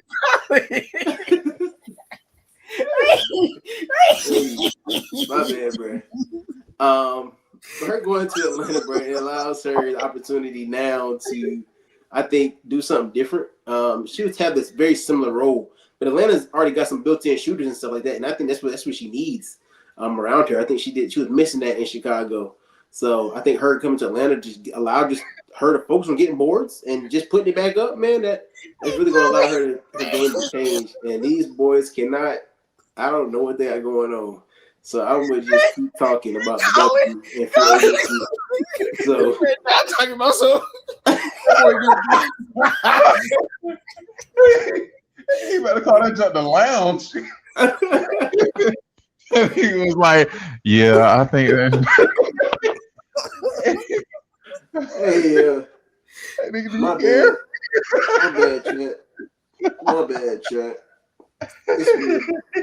My bad. It's been a long day. I ain't gonna hold you. Nah, I feel you, John. So I guess my question is she the biggest? Is she the biggest star athlete in Atlanta right now? Yeah. I don't see why not. I can't think of a bigger star right now in this sports star in the city of Atlanta, and for the Hawks, for the Falcons, that's bigger than her. So yeah, I'm taking Angel Reese over everybody that's in Atlanta right now. She brings too much with her in regards to value, in regards to popularity. And Atlanta's already a big persona in itself because it's Atlanta. But That's what I'm saying. She fits that. She fits that mold. So it was a perfect trade spot for her. She couldn't have went to like Indiana. She couldn't have went to like, I don't know. They wouldn't do it. Yeah, they weren't doing that for sure. That would be But you know what I'm crazy. saying? Like, there's certain places that she couldn't have gone. Like, she couldn't have went to Toronto or Portland. None of them teams. Like, she would have made it. Would have made no sense. But Atlanta fits her persona. So, Bro, they said the ticket prices went up 15 times yeah, when that trade got announced. I said, what? yeah, it was Ticket prices about to diabolical. be OD in Atlanta, bruh. Diabolical, bro. Telling you. Yeah, she's definitely the biggest star in Atlanta for sure. Mm-hmm. Easily. How does this fit, like basketball wise? Was this a good basketball move? Oh, for sure. Yeah, I think so. Last year Atlanta won 30 games. They went 30-14. They finished third in the W. Yeah. They shoot a lot of threes. Angels the best rebounder in the league. You add her to that, her defensive versatility, being able to switch on the guards, being able to defend bigs as well is going to be big for their defense. And then offensively, I think her being able to get offensive rebounds off those 3-point shots that they like to take is going to be big. Giving them more shot attempts, more shot opportunities to get basketball. So I like the fit basketball wise, and I think that they have a big three moving forward. You got Ryan, you got Alicia, and you got her. They brought back Bree Jones in free agency. They brought back Nas Hillman in free agency. They brought back Jordan Kennedy in free agency. Atlanta did a lot of good things in free agency. Yeah. To take the next steps and be true contenders for a WNBA championship. So shout out to Carl Smesco, man. Florida Gulf Coast, old coach, coming to the W and getting Atlanta back on a winning track. So yeah, shout out to them, man. Yeah. I'm excited to see her, man, hooping Atlanta. It's gonna be dope. Yeah. So I guess money question. Like, now that players are able to be millionaires, like, how do you think this changes the game? Do you think more players are going to be taking shorter contracts in order to get more money later on? Like, where do you see this like shifting in WNBA? We've seen that this offseason, right? Jackie Young signed a 1-year deal. A few other people signing 1-year deals. Other people signing 2-year deals. The cap is going to go up again next year. So, yeah, that's going to be interesting to see how these contracts are negotiated. A lot of, from what I've seen so far today, a lot of 1-year and 2-year contracts. A few 3 years. But I definitely think that these women are going to try to get the most money that they can get while they can. So you see a lot of these older players, BG signing with Connecticut. They're going to be relocating to Houston next year. This might be her last big contract. Yeah. You look at a Chelsea Gray. This might be her last big contract. A lot of these players, this is their last opportunity to get paid. So why not try to get as much as you can right now? Or, like you said, try to re-up again next year. Yeah. So we'll see. I haven't seen any long-term deals though. Yeah, I ain't saying too crazy. First, let me say this: I'm super excited these women are getting $1 million a year. That's huge, and so I'm not mad at all these $1 million contracts that I'm seeing. I mean, they're very deserving of this money. So I'm glad that the teams are paying them what they're worth for sure. And maybe it's not fully what they're worth, but I'm glad they're paying them what the highest that they can pay them, because some of them definitely deserve some more than that for sure. So I'm happy to see that money's coming out, but it also it speaks to the fact that, man, these teams can start really just offering contracts now. We talked about the fact of offline that if I'm one of these from Portland, if I'm Toronto, I'm offering all the bread I can. I mean, why not? I mean, we've seen this free agency period that the big stars are staying home. We look at Jackie Young, we look at Asia, we look at Stewie. We look at DG obviously went back to Phoenix, but a lot of these women are staying home. AT staying at the crib. You know what I'm saying? A lot of these people, a lot of these women are staying with their respective teams, and they're not necessarily leaving. You look at Alicia Gray, all these women who were free agent tickets. And we were like, oh, they could shake up things in the W. Nah, W ain't getting shaken. The only thing that shook up the W was that Angel trade. Everybody else kind of staying where they are, allowing these new teams to kind of restructure and find a superstar in the draft. So that's another thing as well. That's also impacting the draft come Monday as well, because now the fact that these stars are staying, or like I said, Satu, went to New York, but a lot of these women are kind of, and NECA left. I think she went to LA. And so we had a couple people that moved, but nobody huge that we either were like, oh man, like they really went somewhere and did something different. Like everybody else was kind of like, nah, I'm gonna stay where my feet are planted, which I'm not mad at all. Especially if the teams are giving you the money that you want. I was surprised that Enrique went back to Dallas. That did surprise me, but she took less money to try to help the team grow some. So we're gonna see how that works out for her down there in Dallas. I mean, but that's another reason that they're gonna need to go. I'm telling you right now, go get Lauren Betts. I'm telling you, you got Paige and Enrique down there with Lauren Betts, a big man. I mean, you can make some things shake. And I don't think she'll be like the fraudulent Towers. I think she'll be able to actually get some stuff done while she's out there.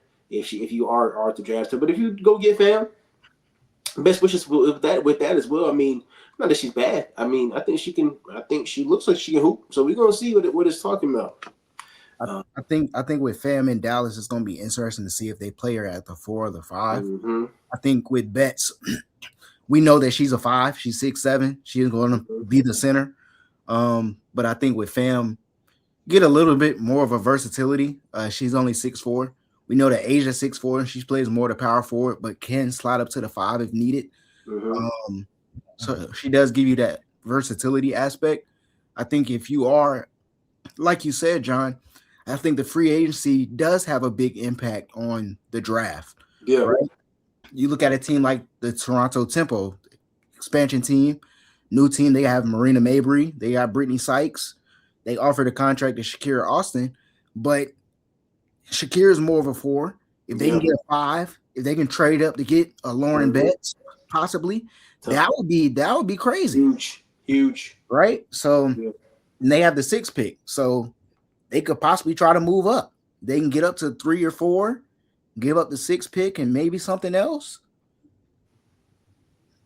Anything's possible, man. Well, we're gonna see. Yeah. Got Skylar going to the Sky. That was interesting to me because, like, yeah, that's true. Everything going on with the Sky. Yeah, she decides to go to Chicago. That one also surprised me as well. I'm like, do you want to win? But we'll see. Like I said, some people just really don't want to win, bro. I mean, like I said, they offer $1 million though. They might offer $1 million. Like I said, with the contracts, bro. Yeah. Like, I'll take that bread too. Money. Why not give me a bag? Nah, facts. I think we're going to start to see that, like similar to the NBA. We saw, in recent history, a player like Carmelo Anthony choosing the money over the championship, right? Mm-hmm. You might start to see that now in the W. Yeah, we're seeing people, chase the money, getting these $1 million contracts now. Hey, people might start acting different. No, that's facts. That's facts. So, especially when you talk about like taxes and just like how long these girls have been underpaid, like that you definitely gonna have an influx of people just choosing the money for 5 to 6 years. Heck yeah, and I'm not mad at it at all. Like you said, because I have only been making $56,000 a year. Oh my gosh, you tell me I can make $1 million in a year now?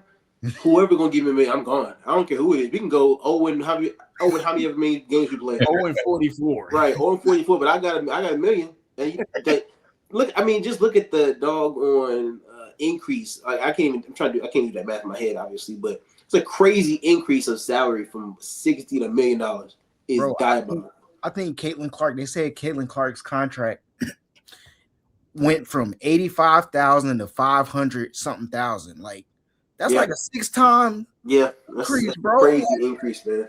Crazy increase, bruh. And she's still on a rookie deal. So just imagine what she about to get. Imagine what she about to get next year, whenever her rookie deal is up. So man, shoot. Yeah, that's gonna be crazy. It's gonna be real crazy, bro. Shout out to them getting paid though, man. Agreed. Y'all get y'all money, man. Y'all deserve it. Indeed. But don't be complaining when y'all losing. Oh yeah, don't complain now. Just take your money and go home. Just take your money and go home for sure. So, yeah, man, Let's get into these NBA awards real quick, man. Okay, say no more. We got the 65 game rule, Collin, man. We could jump straight there. What are your thoughts on that? Do you think they should keep it? Do you think they should lower it? Do you think it's just right? Let's start there.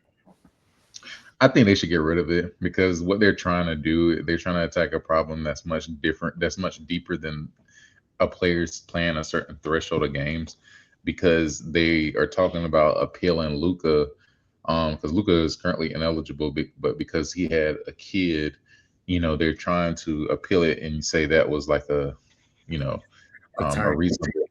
reasonable excuse.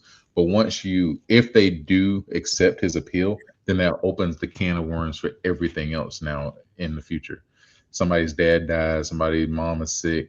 Like, those are are respectable appeals. And I think because of that, you just need to open it up. If a player doesn't want to play, he doesn't want to play, but that shouldn't stop you from getting an award, because you have situations like Cade Cunningham, whose lung collapsed in a game that he was trying to play, and he had to sit out with a collapsed lung, and then he's trying to play again, but he's going to be under the 65 game threshold, and now that's going to affect his ability to make an all NBA team, which further affects his money.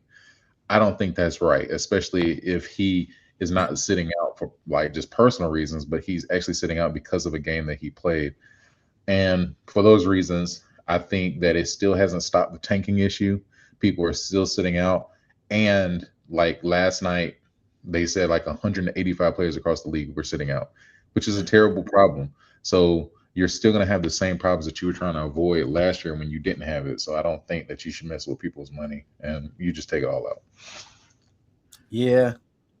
I think when they first bought it up and it became a thing, it was interesting. It was cool. But like now, you starting to see, like you said, it's hurting people's pockets. Mm-hmm. It's hurting people's pockets because now I got these incentives. If I don't hit a certain game or I don't qualify for a certain team, I'm missing out on money. This millions of dollars. Yes, tens of millions. When you start affecting people's pockets, as we know, they ain't gonna like that. So hopefully they get rid of it, man, or if anything, lower it. I don't know what they could necessarily lower it to, but 65 out of what? 81, 82 games? Yeah. That's still a lot. Yeah.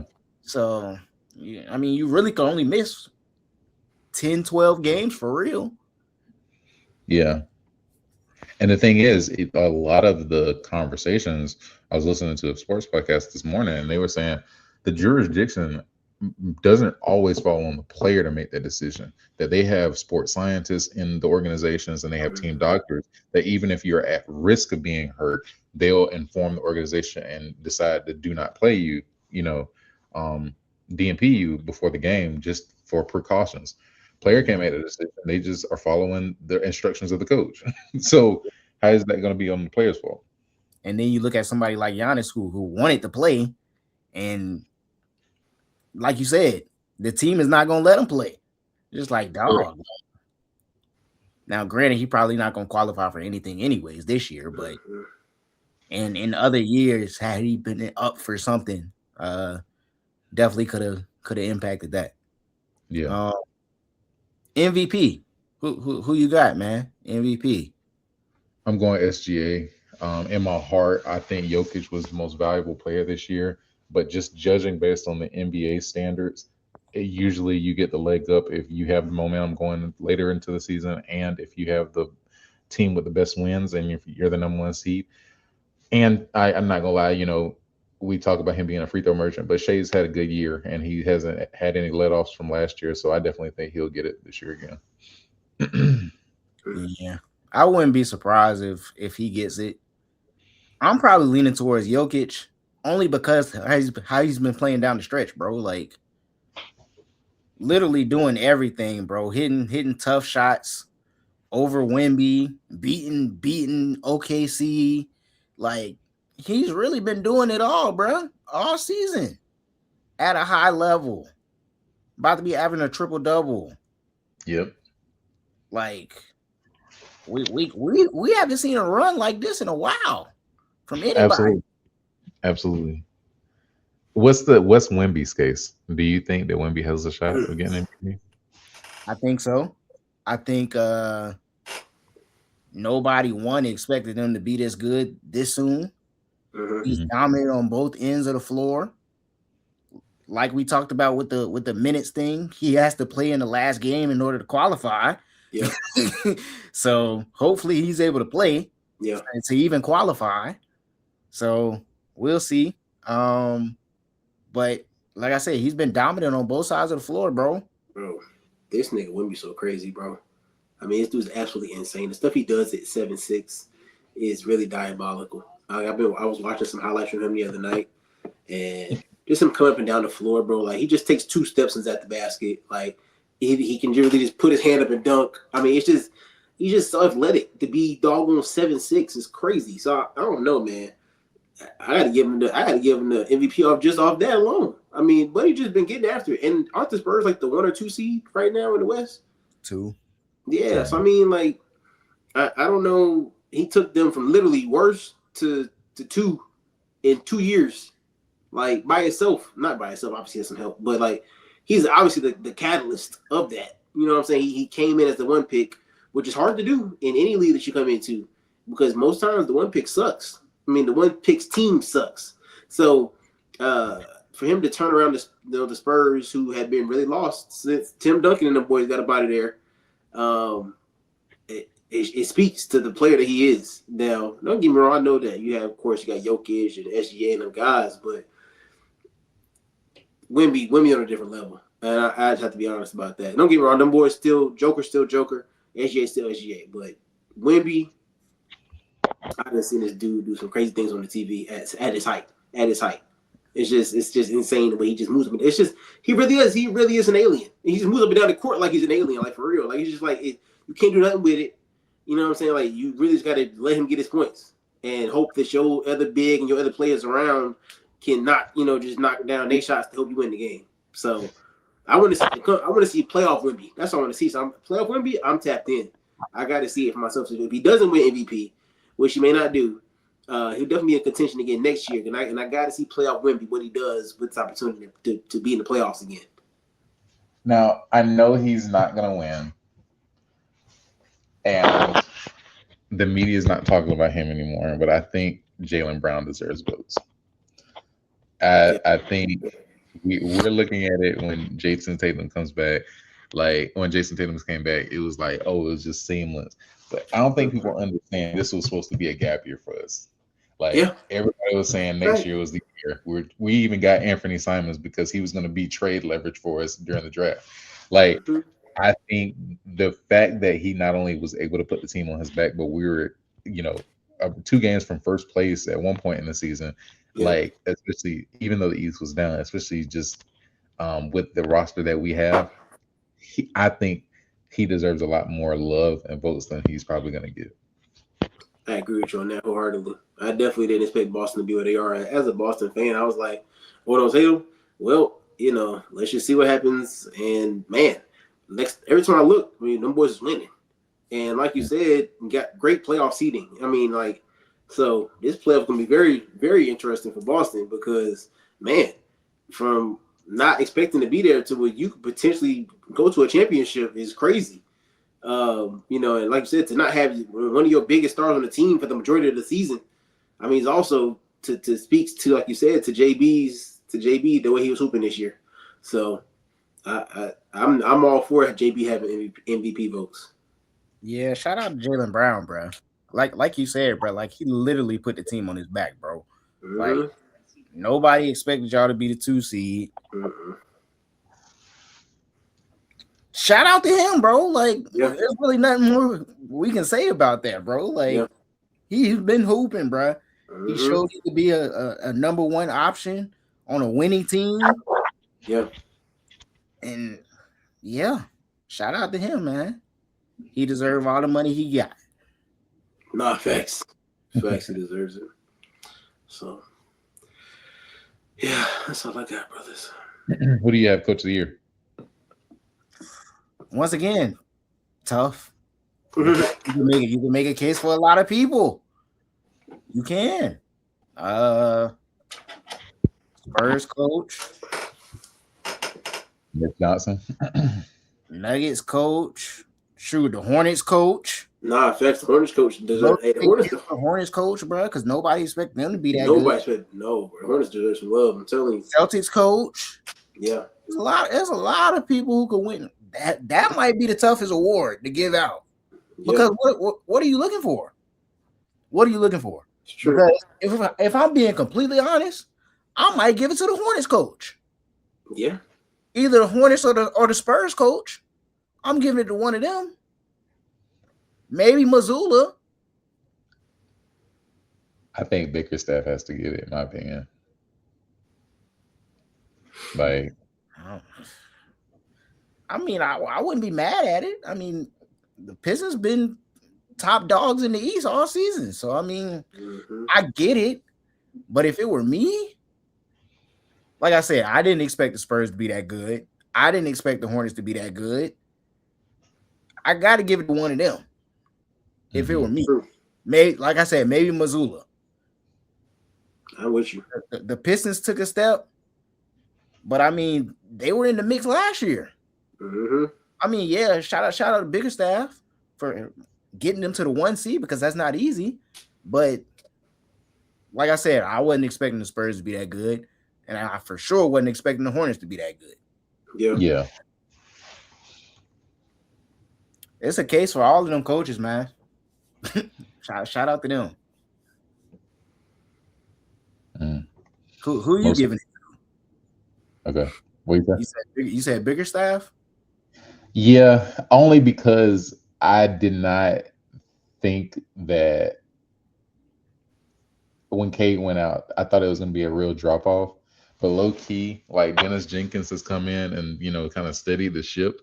And the boys were the number 1 seed in the East, and for the Pistons organization, like outside of Cade, like the emergence of Cade, the development of Jalen Duren, and just how he's had those boys playing together all season, I don't see why he wouldn't get it because he's revived Detroit.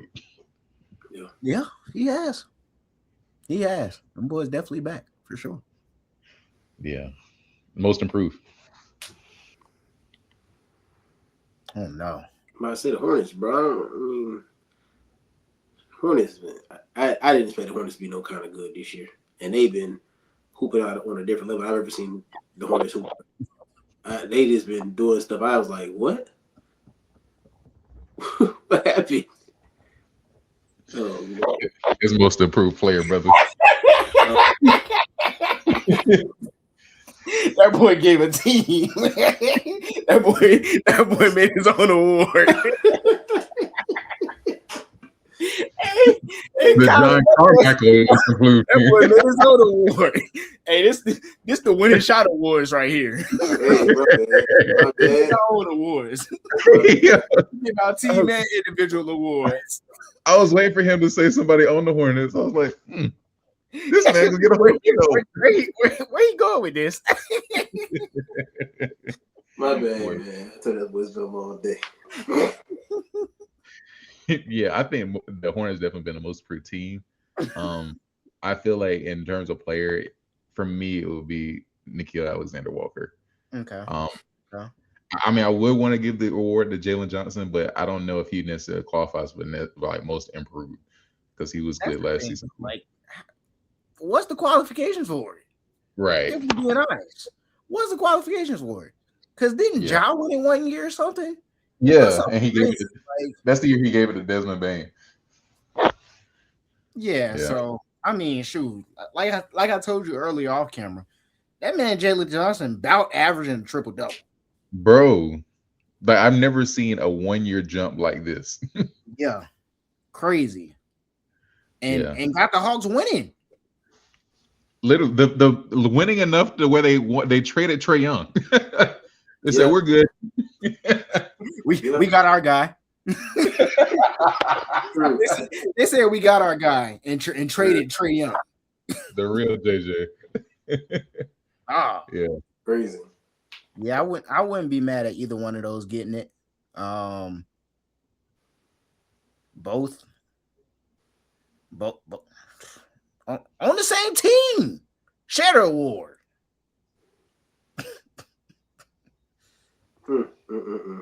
That's a fact. Who's rookie of the year? Cool. Like I told you before, I think he's finished the season strong. Both of my Duke guys at the top, you know. Where the North Carolina players at? Yeah, this is hate. This is hate. Shout out to the Duke guys, man. Sorry, we got the GOAT. Lighting it up. When the last time he played? It don't matter. His name is immortal. Shout out Con Knipple, man. Con been getting after it, bro. Got the Hornets going crazy, but I think, like I said earlier, man, I think Cooper flagged the way he's finishing the season. I think he's averaging like 30 in like the last 10 games or something like that. He's been playing at another level, man, and just showing why he's, like a lot of people said, a generational talent. So shout out to him. He's only supposed to be a freshman in college right now, technically. If we want to be technical. But yeah, give me Cooper. I don't know, man. I want to give it. I feel like it was closer in the middle of the season, but like now I feel like Cooper's kind of taking off. But the thing is, the only reason I would go against that is, where do we divide individual performance versus team performance? Because these guys are tanking, and he's playing a lot of meaningless basketball. Where Con, they're definitely going to be in the play-in, playoff, and every game they play is meaningful. And I could argue that besides LaMelo, he is the one who got them there. So, like, we're playing meaningless basketball versus meaningful basketball, and this guy is still producing kind of on the same rate. Cooper averages a little bit more points, but a couple of 50-point games, I don't think should just slide you automatically into that number one slot. A couple of 50-point games. Con got a couple of 50-point games? No, he doesn't. No, he doesn't. Oh. But that's the thing. We're not just gonna skate past 50-point games like it's not a 50-point game. But if Con got the green light to do whatever he wants and is playing meaningless basketball, and that the organization was putting rosters and game plans in order to build a future with you, so you got to do whatever you wanted to, I think Con would have a 50-point game. Well, what was the first thing you said? What was the first word you said? I forgot, honestly. If that was the first word you said. If this man is the if police, bro. I can't say nothing if. Brother, that didn't happen. We can only go off what we've seen. I'm telling you. And yes, you're right. You could make the case that he's playing more meaningful basketball. Okay, cool. It's rookie of the year. It's not MVP. That's fair. True. If anything, let him split it. If you're going to give it to Con, let him split it. Yeah, I would agree with that. I can see that. I feel like Cooper has done enough this year and, set these teenage records or, broke these teenage records, most points as a teenager or whatever dumb stat they want to come up with. I feel like he's done enough to earn that recognition. Yeah. And I'm sure he'll shout out Con when he win the award. For sure. When he win the award, it's hilarious. Dude, guys. Shout me out when you got the award, bro. That's bogus. No. Dude, guys. my college roommate. Hey, yo.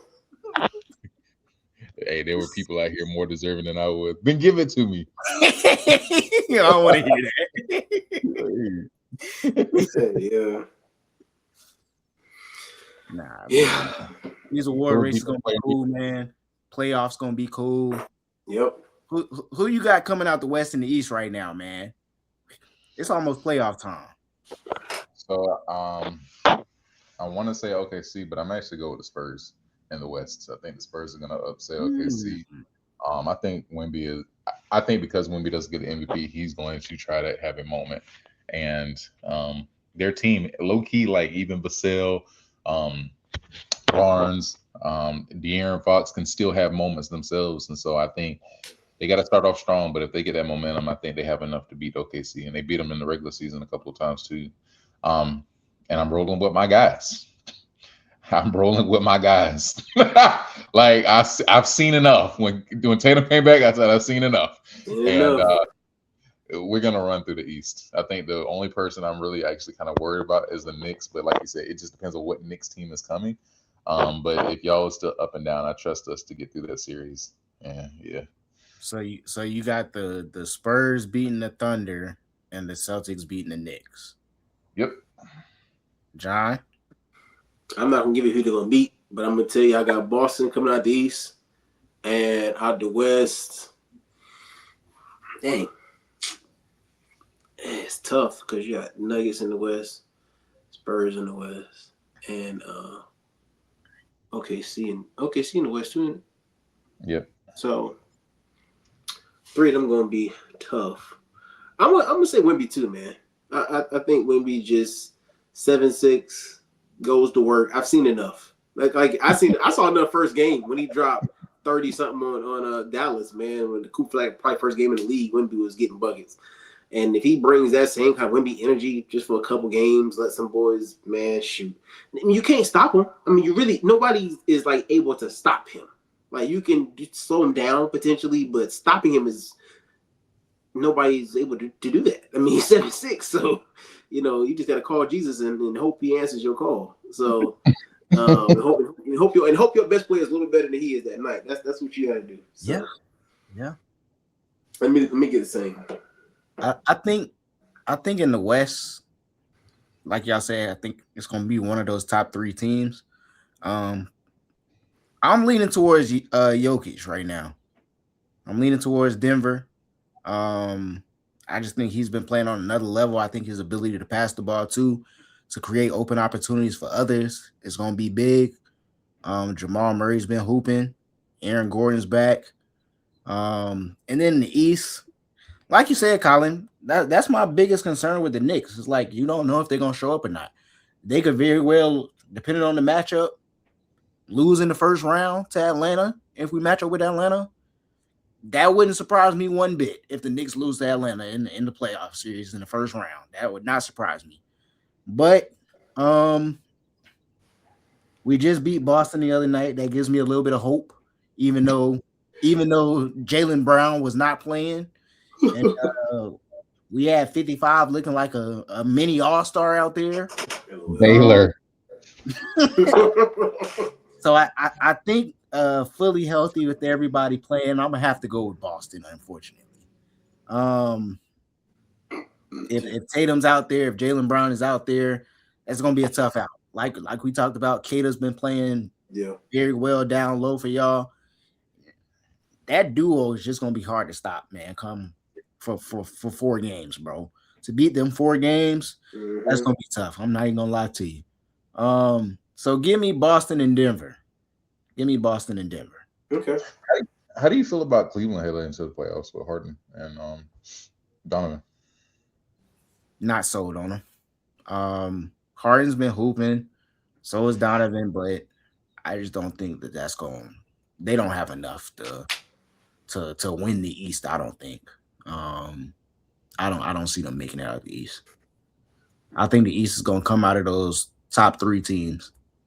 Maybe Atlanta, just because how well they've been playing recently. That would be like my dark horse in the East. Would be Atlanta. Yeah. I guess my last question is a draft question. So who do you think gets the #1 pick? I know you sent me the odds this morning. Your team. I think your team gonna get it.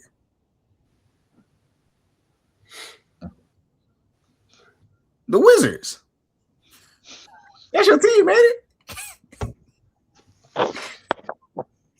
That's your team, ain't it? The play in, ain't it? My prophecy, it was 2 years ahead. It wasn't 1 year ahead. So you forgive me because I saw them being a play-in team next year. Give me the Wizards, man. I think the Wizards gonna have the number 1 pick. I think it's gonna be interesting to see who they take though. If they do get the number 1 pick, we're gonna see. Yeah. Because you got Trey, you got AD, you got Sar. Who do you take at number 1? Do you take Patterson? You just drafted what's your boy out of Texas that they just got last year? Trey Johnson. Yeah, Trey Johnson. Just drafted him. So if the Wizards do get the number 1 pick, who do you think they take? Or do you think they trade it? Nah, not in this draft. You can't trade anybody in this draft unless you get like a godly offer.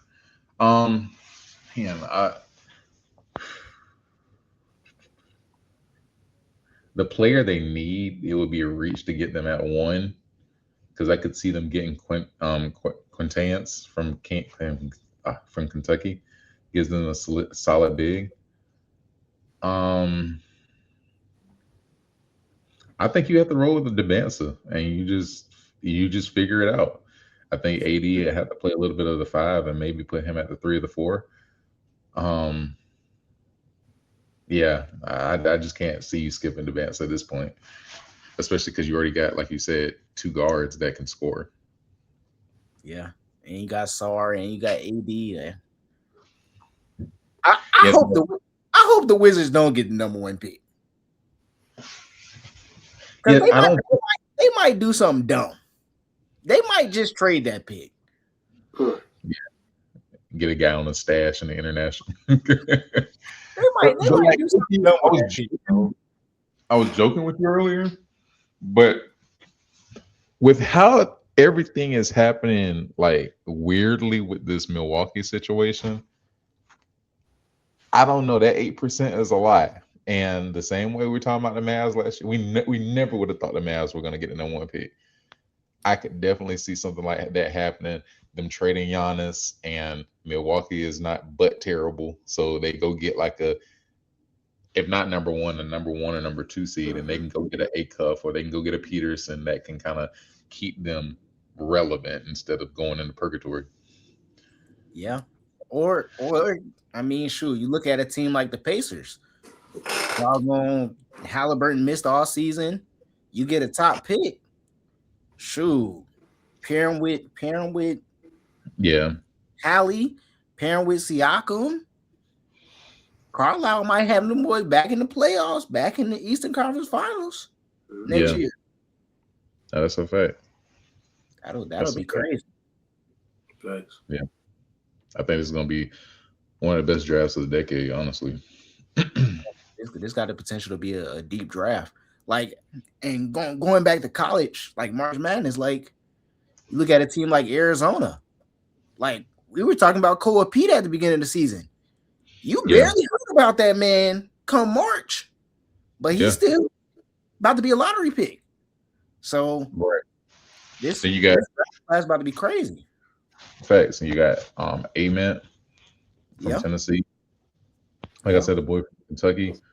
And there's going to be a lot of guys where, like, especially in the second round, where they can come in and produce, like a Brandon Burris from Arizona. I don't know if Jaden Clark's going to come out this year. But even from, like, our standpoint, like, Caleb is not as coveted, but I think even if he goes, 5 through 8, he can still, be a quality franchise player. So, and, Duke has some guys, but, Hey,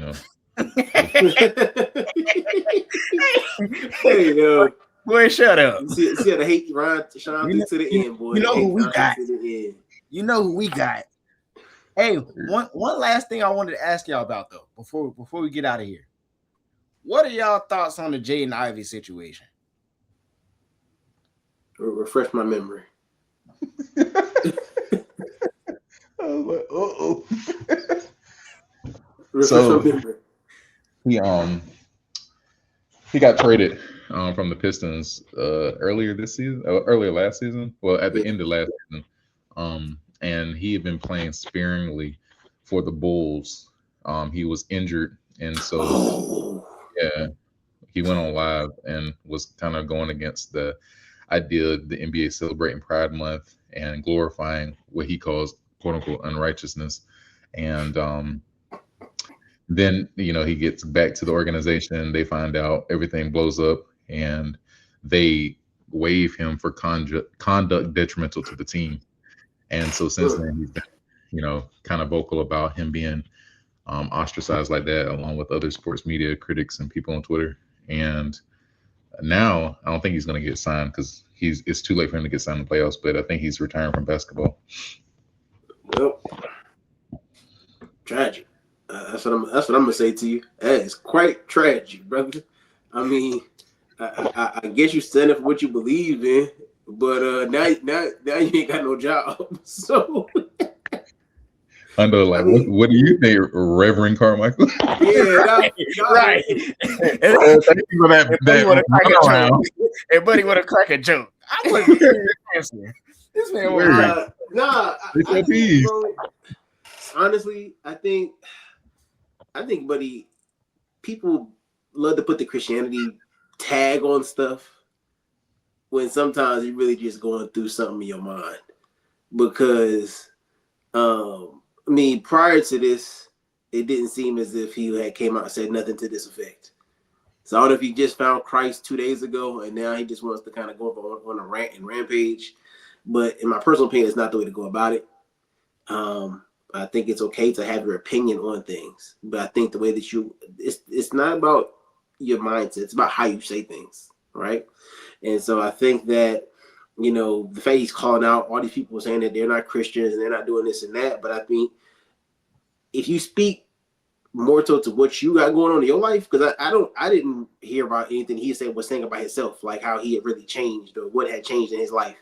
I had only heard, and I heard really mostly clips about him attacking other people and attacking the NBA. I didn't really hear much about like his conversion to Christianity or like what drew him in, like what he was doing in his own life that caused him to have this shift. None of that, to my personal opinion, or to my knowledge, was said by him. I could be wrong. Somebody could show me a clip where he said those things, but because of that, I'm like, it is weird for me that you just like casting people to hell or saying people aren't Christians, or he called out Steph Curry, called out like LeBron and them. Like he was just talking about people, and these people are faces of the league. So you can't just be saying what you want to say. I'm be honest with you, you really can't. So it doesn't surprise me that they let him go. It doesn't surprise me that he's not going to get signed again. It doesn't surprise me that he knew he had to retire, because anybody from the league was dealing with that for at least the next year or more. So yeah, because as soon as you signed him, would have signed him, anybody else to them, but your immediate, questions or whatever would have been, well, do you align with his statements? And people don't be trying to answer that. So yeah, it's unfortunate for the young man. I really do pray that he does find the Lord and Savior, and does turn from his wicked ways. And just sometimes you just gotta humble yourself. And people, like I said, people really just think they're right and everything. And as a Christian, as a man of God, I just truly believe that you really got to practice what you preach, right? And you can't just come from I'm holier than thou off the rip. Like, I was about to call him a word. But he really just jumped on live and just started saying people was going to hell. Like, you can't just do that, bro. And just out of nowhere. So, yeah, I pray Buddy gets some direction and some guidance. If this is truly the path he wants to take with his life of Christianity, it's a beautiful walk, right? But you got to walk it the right way. There is a way, and there's a truth, and there's a life. So I pray that he does turn to the Savior and ask for some direction and some guidance. Because like I said, it's not the message that may be wrong. It's just sometimes the messenger isn't the one who needs to be given the message, and that's a word in itself. So I'm done. Collin, anything you want to add? Yeah, for sure. A couple thoughts.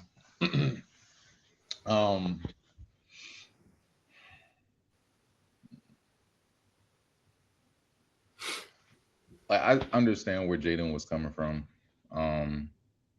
I think, like John said, before making that message, I think he should have better surrounded himself with wise counsel and how to convey that message. My only standpoint and why I was kind of angry about how he was treated in the whole thing is because I think everybody, regardless of what side or religion you stand on, you should be able to speak your mind, right, and follow your convictions. And it seemed, based on the timeline, him going on live and saying that led to him getting cut, which people were outraged about, based on the reporting that it was anti-LGBTQIA comments led to him being waived, which I didn't necessarily agree with because I'm like, whether you are pro or against, I think support is different than like a stance. Like I can support the person and not align with the beliefs. And I don't necessarily think he should have been cut for that. But as more and more comes out, like I think there was some other stuff that was happening in the locker room that I can see him, like the reason that he's cut. And because even though like the Bulls are a public facing company, they're still a private organization. And there's plenty of things that I could say at any company that if the company doesn't agree with, they have the right to let me go because I was just, an agitator or a cancer to their organization, and they have to do what's ever best for their business, which I do understand. So that's when I'm like, okay, if he has these convictions, let's go through a group where I can like understand how to say what I say with strong convictions, but in a more palatable way that starts a conversation more than points the finger.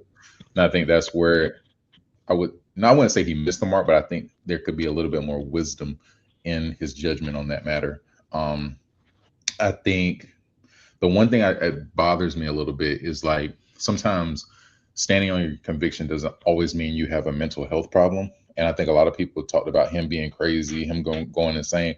And I'm like, no, like he's just saying something that's tangential to what's pushed in our community and our society. And sometimes that looks crazy, but you might just, that might be your assignment. And so there's like a lot of things like in the NBA and just in sports in general where it feels like people who have differing beliefs or different sides are put into this cage, and I have to just agree with everything. And I think that's a problem on both sides, where I think what pushes society forward is having different beliefs that we can look on different sides of the table, disagree, but move forward. And I just want to make sure that in the midst of us criticizing Jaden, because I don't think that he should be calling specific people out and calling them not Christians, because that's not my call, right? Because we don't know what the Lord will say on Judgment Day. I think at the end of the day, though, he should be able to speak his mind, but in a way that's more palatable and more wise. But also, he shouldn't be shunned and criticized for that if it's just him having a different opinion. If that makes sense. Yeah. What's your thought, Clark? Your thoughts, Sando? No, man. I think y'all got it, man. Boy, you bogus, boy. All right, thank y'all for joining us with this shot. I just never get y'all canceled. Recorded on live. Nah, man, we appreciate the type into Winning Shot Podcast. We know we've been going all day. This has been a 2-hour episode, so you are locked in any way, shape, or form at this point. We know you rock with us. Like I said, we knew we had to come back, man, and give y'all what y'all have been missing from us. So forgive Hundo, bro, because he does, and pray for him. Actually, let me tell him something right now. Pray for Hundo because he needs a little deliverance in his life. But no, seriously, man, we appreciate y'all continuing to support us when we're here, when asking for us when we're not here, keeping us and holding us accountable. We appreciate y'all continuing just to stay consistent in our lives and with the podcast, man. We plan to continue to drop more episodes more consistently as life does permit, and life is happening for all of us. There's a lot going on. So thank y'all for grace and thank y'all for the attention of such. We pray that y'all continue to have once again a wonderful week, and we hope to see y'all at the next point in time. Once again, this is the Winning Shot Podcast with Hundo, Collin, and John, and we see you at the next point in time. Peace.